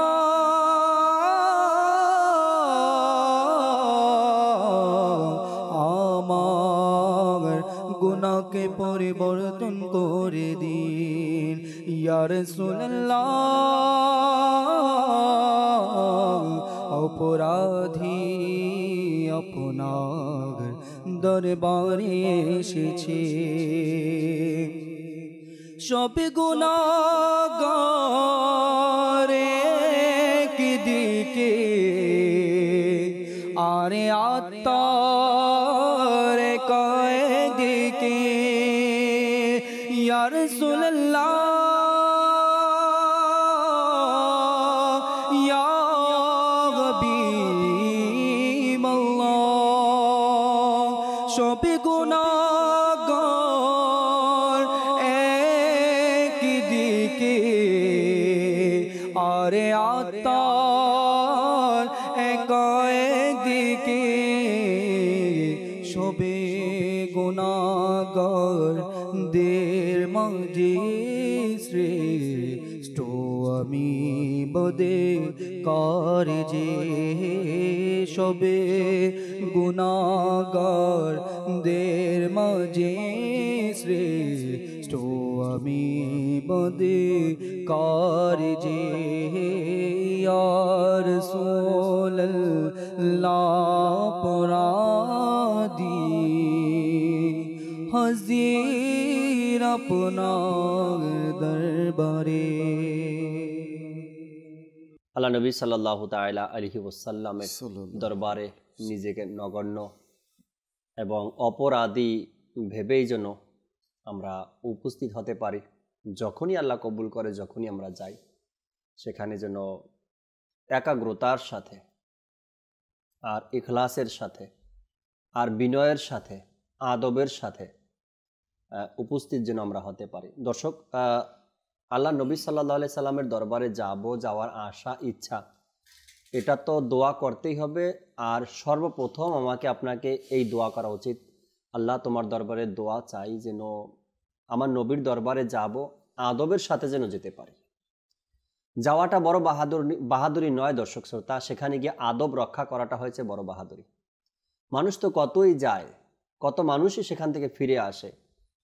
আদব সহকারে যাওয়া, আমার নবীর দরবারে আদব রক্ষা করা, বিনয়ের সাথে সেখান থেকে ফিরে আসা, আর সেখানে বিনয় অর্জন করা, আমার নবীর দরবার থেকে কিছু পাওয়া, এটা হচ্ছে বড় কথা। হাজারো মানুষ যায়, আমার নবীর সামনে বেয়াদবি করে ফিরে আসে, ওখান থেকে কি না কি দেখে নিজের দেশে এসে সেটাকে প্রচার করে, বিভিন্ন ধরনের কথা বলে, আরও কত কিছু হয়ে থাকে। তো সেখানে যাওয়া আর ফিরে আসা বড় কথা নয়, আদবের সাথে যাওয়া, আদবের সাথে সেখানে উপস্থিত হওয়া, আর আদবের সাথে আমার নবীকে সালাম দেওয়া, সেখানের একটা পিঁপড়াও যেন আপনার দ্বারা কোনো ক্ষতি না হয়, এমন মন মানসিকতা তৈরি করা, এ বিষয়েও দোয়া করতে হবে। আল্লাহ আমাকে যাওয়ার তৌফিক দাও এবং যেন আদবের সাথে সেখানে আমি যেতে পারি সেই ব্যবস্থা করে দাও, যেন অন্যান্য মানুষের মতো বেয়াদবিমূলক আচরণ বা বেয়াদবি যেন আমার দ্বারা না হয়। আজকের বিষয় আমরা সাদাকার উপকারিতা নিয়ে কিছু কথা, কিছু আলোচনা করার চেষ্টা করলাম। দর্শক শ্রোতা, বিদায় নিব। এখন যে যেখানে আছি আমরা দাঁড়িয়ে সালাতুস সালাম পাঠ করি। ইয়া নবী সালাম আলাইকা, ইয়া রাসূল সালাম আলাইকা, ইয়া হাবিব সালাম আলাইকা, সালাওয়াতুল্লাহ আলাইকা। যখন হবে তোমার দিদার, তখনই হবে আমার। যখন হবে তোমার দিদার, তখনই হবে আমার। আমার স্বপনে আসোনা মদনী মদিনে ওয়ালে, ইয়া নবী সালাম আলাইকা, ইয়া রাসূল সালাম আলাইকা, ইয়া হাবিব সালাম আলাইকা, সালাওয়াতুল্লাহ আলাইকা। आ गए आखिर ज़माना, मुश्किल है ईमान बचाना। आ गए आखिर ज़माना, मुश्किल है ईमान बचाना। कलमाए तैबा पढ़ाना, अपने दामन में छुपाना। या नबी सलाम अलैका, या रसूल सलाम अलैका, या हबीब सलाम अलैका, सलावतुल्लाह